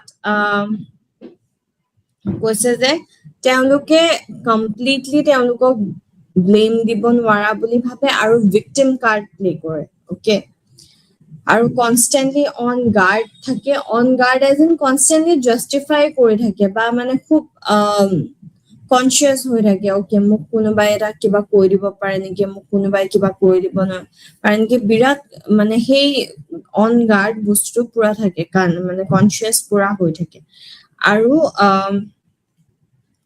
তেওঁলোক যাৰ যাৰ এনেকুৱা পেৰানয়া থাকে সাংঘাতিক আৰ্গুমেন্টিভ হয় মানে সাংঘাতিক আপোনাক কাজিয়া কৰি কৰি মুখে মুখে উত্তৰ দিব পাৰে আৰু কাজিয়াটো পুৰা ইলজিকেল কাজিয়া হ'ব কিন্তু আপোনাক চিঞৰি চিঞৰি মানে ক'ব যে তুমি এইটো কৰিছা সেইদিনা অমুকটো মোৰ লগত কৰিছিলা হয় নে নহয় তুমি নামানিব পাৰা এতিয়া কিন্তু মই জানো তুমি মোৰ লগত তেনেকুৱা কৰিছা আপুনি হাৰ মানি দিব লাগিব এনেকুৱা ধৰণৰ কয় তাৰপিছত আপোনাৰ এগেইনষ্টে কমপ্লেইন কৰিয়ে যাব যে নাই তাই জানানে তাই মোৰ কথা বেয়া কয়ে বেয়া ভাবেই ধৰি লওক অথৰিটি কমপ্লেইন কৰি দিলে ধৰি লওক মই কবাৰ অফিচত এটা কাম কৰি আছো আৰু মোৰ পেৰানয়া হৈ আছে আৰু মই মোৰ ওচৰৰ ডেস্কৰ মানুহজনীক একদম দেখিব নোৱাৰো মানে মই ভাবো যে তেওঁ মোক দেখিব নোৱাৰে ওকে এনেকুৱা ধৰণৰ তো মই মোৰ বছক গৈ কনষ্টেন্ট কমপ্লেইন দি থাকো যে নাই তাই মোৰ মানে মই কাম কৰিলে তাই হেৰি কৰি দিয়ে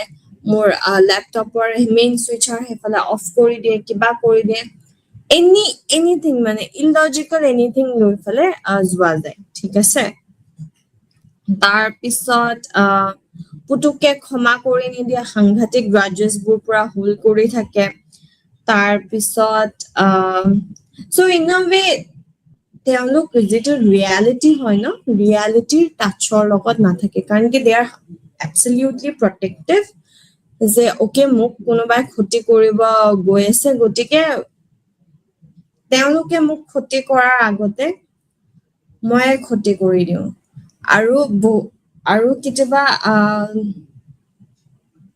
আপোনালোকে চাগে পাইছে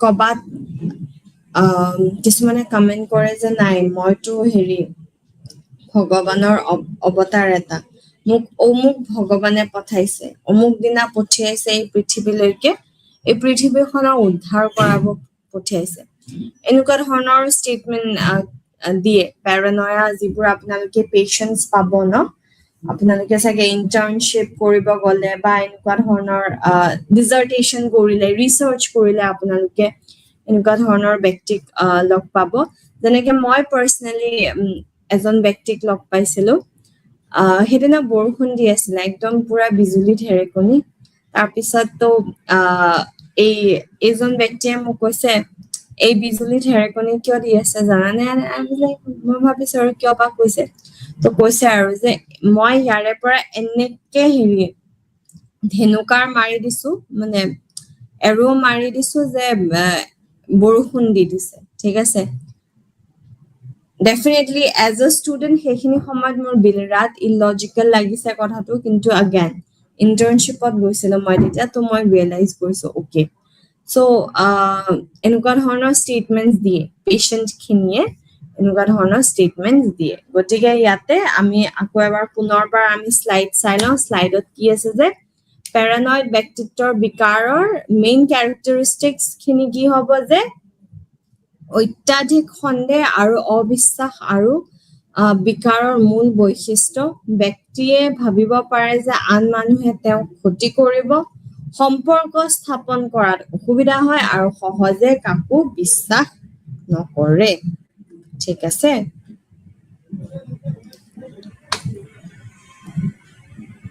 এতিয়া সেম যিখিনি মই এক্সপ্লেইন কৰি দিছো স্লাইডত আছে মই এবাৰ পঢ়ি দিওঁ মানে লক্ষণসমূহ আপোনালোকক ইয়াতে দিয়া আছে পেৰানয়েড ব্যক্তিত্বৰ বিকাৰৰ লক্ষণসমূহ সেয়া হৈছে আনৰ উদ্দেশ্যে কু উদ্দেশ্যপূৰ্ণ বুলি ধৰা বন্ধু বা সংগীক সন্দেহ কৰা সহজে গোপন কথা ভাগ নকৰা সৰু ঘটনাকো অপমান বা আক্ৰমণ বুলি ধৰা আৰু খুব বহুদিন ধৰি ৰাখি থোৱা ঠিক আছে এখিনি আপোনালোকক অলৰেডি এক্সপ্লেইন কৰি দিছো জাস্ট স্লাইডত যাতে আপোনালোকে লিংকটো হেৰাই নিদিয়ে সেইকাৰণে এখিনি দি থোৱা আছে আৰু প্যাৰানয়েড ব্যক্তিত্ব বিকাৰৰ কাৰণ এতিয়া আমি কজল ফ্যাক্টৰস সমূহ পঢ়িম যে কেলে হয় এনেকুৱা ধৰণৰ কথা প্ৰথমটো হৈছে জেনেটিক বা বংশগত প্ৰভাৱ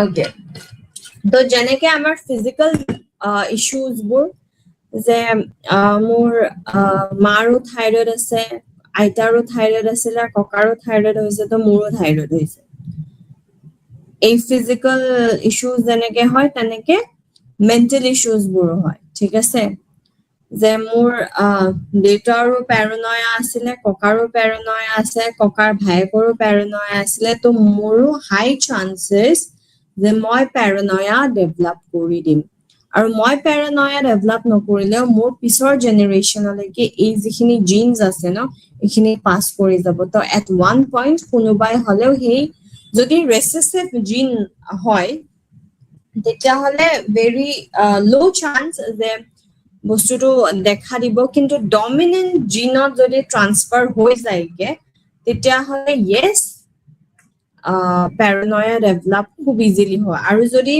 এনেকুৱা হয় যে দেউতাকৰো জিন ডমিনেন্ট গৈছে আৰু মাকৰো জিন ডমিনেন্ট গৈছে তেতিয়া হলে হাই ৰিস্কত থাকে ঠিক আছে আৰু যদি এনেকুৱা হৈছে যে দেউতাকৰ ৰিসেসিভ জিনত গৈছে মাকৰো ৰিসেসিভ জিনত গৈছে তেতিয়া হলে বহুত লো চান্সেস যে মানে প্যাৰানয়া to দেখুৱাব ডিসঅৰ্ডাৰ to দেখুৱাব দেখা দিব ৰেসেসিভ দুই ফালৰ পৰা ৰেসেসিভ গলে ঠিক আছে কিন্তু যদি এনেকুৱা হয় যে বাপেকৰ ফালৰ পৰা ডমিনেন্ট জিন গৈছে আৰু মাকৰ ফালৰ পৰা ৰেসেসিভ গৈছে again 50-50 চান্সেস পুৰা থাকে কিন্তু দে যে প্যাৰানয়া ডেভেলপ কৰি দিব ওকে তাৰ পিছত শৈশৱৰ অত্যাচাৰ বা অৱহেলা আমি যে ভাবো ন সৰু বাচ্চাবোৰে সাগে ইমান মন নকৰে কথাবোৰ মনত নাথাকিব লক্ষ্য নকৰে হেতু একদম মিছা কথা সৰুতে যদি আমি এটা সেফ এনভায়ৰনমেন্ট দিব নোৱাৰো ন যে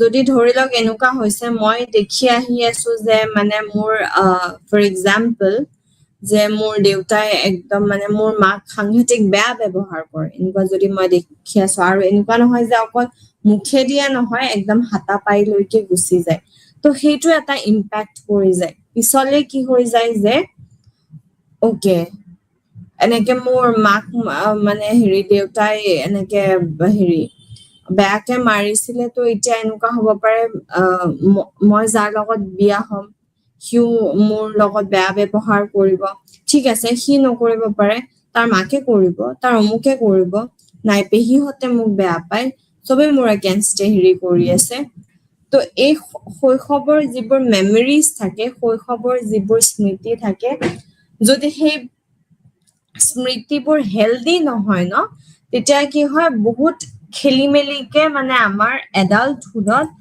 শেপ দিব পাৰে কিন্তু again এটা কথা লক্ষ্য কৰিবলগীয়া যে সবৰে এনেকুৱা নহয় কিছুমান বহুত ৰেজিলিয়েন্ট মানুহ থাকে ৰেজিলিয়েন্ট এজ ইন সিচুৱেচন যিয়ে নহওক তেওঁলোকৰ ইমান ষ্ট্ৰেংথ থাকে সৰু সৰু বাচ্চাবোৰৰো থাকে যে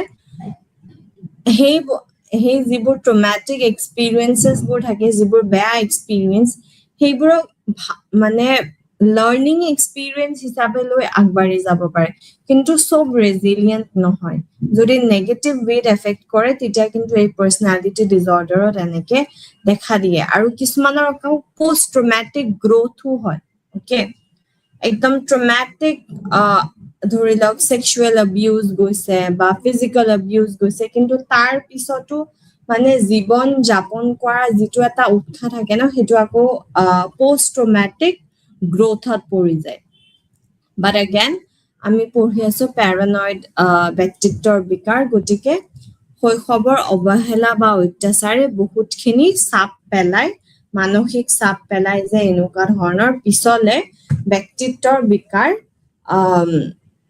ডেভেলপ কৰি দিয়ে ওকে তাৰ পিছত পৰিয়ালত হিংসাত্মক পৰিৱেশ এইটো আমি ডিসকাস কৰিলোৱে যে ফ্যামিলি এনভাইৰনমেন্টটো যদি সেফ নহয় তেতিয়াহলে ইয়েস ইস্যুজ ডেফিনেটলি হ'ব ওকে তাৰপিছত সাংস্কৃতিক আৰু সামাজিক অভিজ্ঞতা মই কি এৰিয়া ডাঙৰ দীঘল হৈছো সেইটো এটা বহুত ইম্পৰ্টেন্ট কথা যেনেকে ধৰি লওক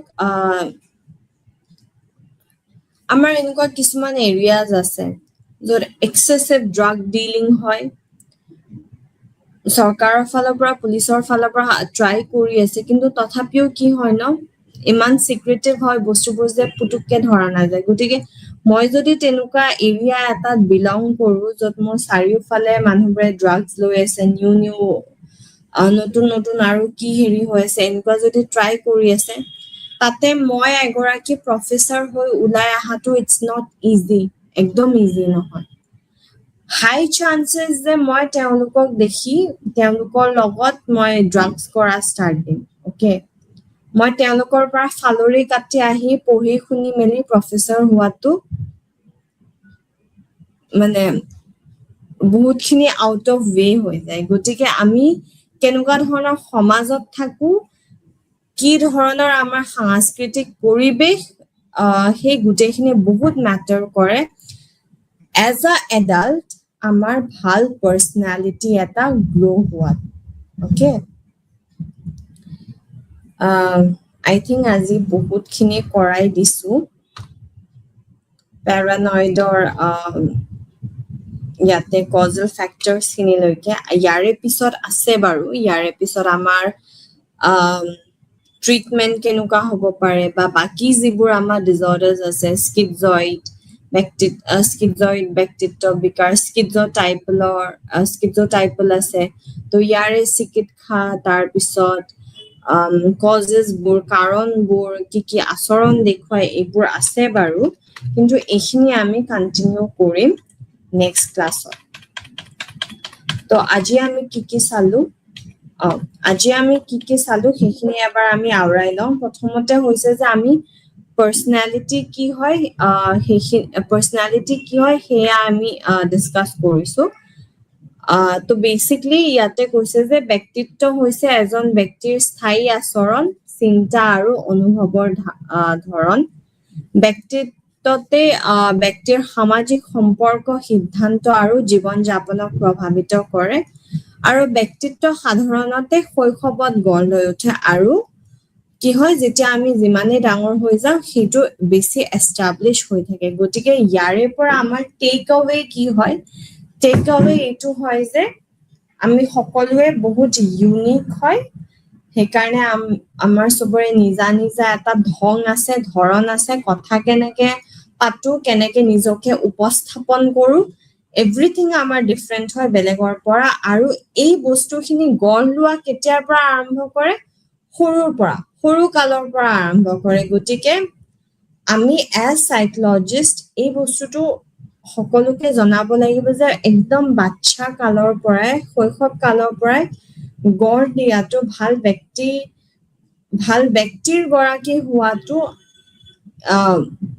যাতে আমি সমাজক মেছেজটো দিব পাৰো এইটো সাংঘাতিক ইম্পৰ্টেন্ট হয় তাৰ পিছত ব্যক্তিৰ বিকাৰৰ সংজ্ঞা অৰ্থাৎ ডেফিনেশন খিনি আমি ডিসকাস কৰিছো আজি যে ব্যক্তিৰ বিকাৰ হৈছে অনমীয় আৰু অপযুক্ত আচৰণৰ ধাৰণ ইয়াত আত্মধাৰণা আৰু অন্তৰ্ব্যক্তিত্ব সম্পৰ্ক সমস্যা দেখা যায় অৰ্থাৎ নিজৰ লগতো বহুতখিনি ইস্যুজ হয় এদাৰ আমি ৱে টু অভাৰ কনফিডেন্ট আমি ইমান অভাৰ কনফিডেন্ট বা ইমান ইলজিক্যাল কনফিডেন্স আমাৰ যে আমি পৃথিৱী ধ্বংস হোৱাৰ পৰা ৰখাই দিব পাৰো এনেকুৱা ধৰণৰ আমি কথা ক'ব পাৰো আৰু নাইবা এনেকুৱা হ'ব পাৰে যে আমাৰ সেলফ এষ্টিম সাংঘাতিক লো আৰু হেতু নিজৰ প্লাস বেলেগৰ লগত আমাৰ যি ৰিলেশনশিপস থাকে হে সাংঘাতিক খেলিমেলি ৰিলেশনশিপস হয় আৰু এই গুটে বস্তুখিনি আমাৰ দৈনন্দিন জীৱনো এফেক্ট কৰে আৰু লগতে আমাৰ লগত যোন থাকে তেওঁলোকৰ লাইফো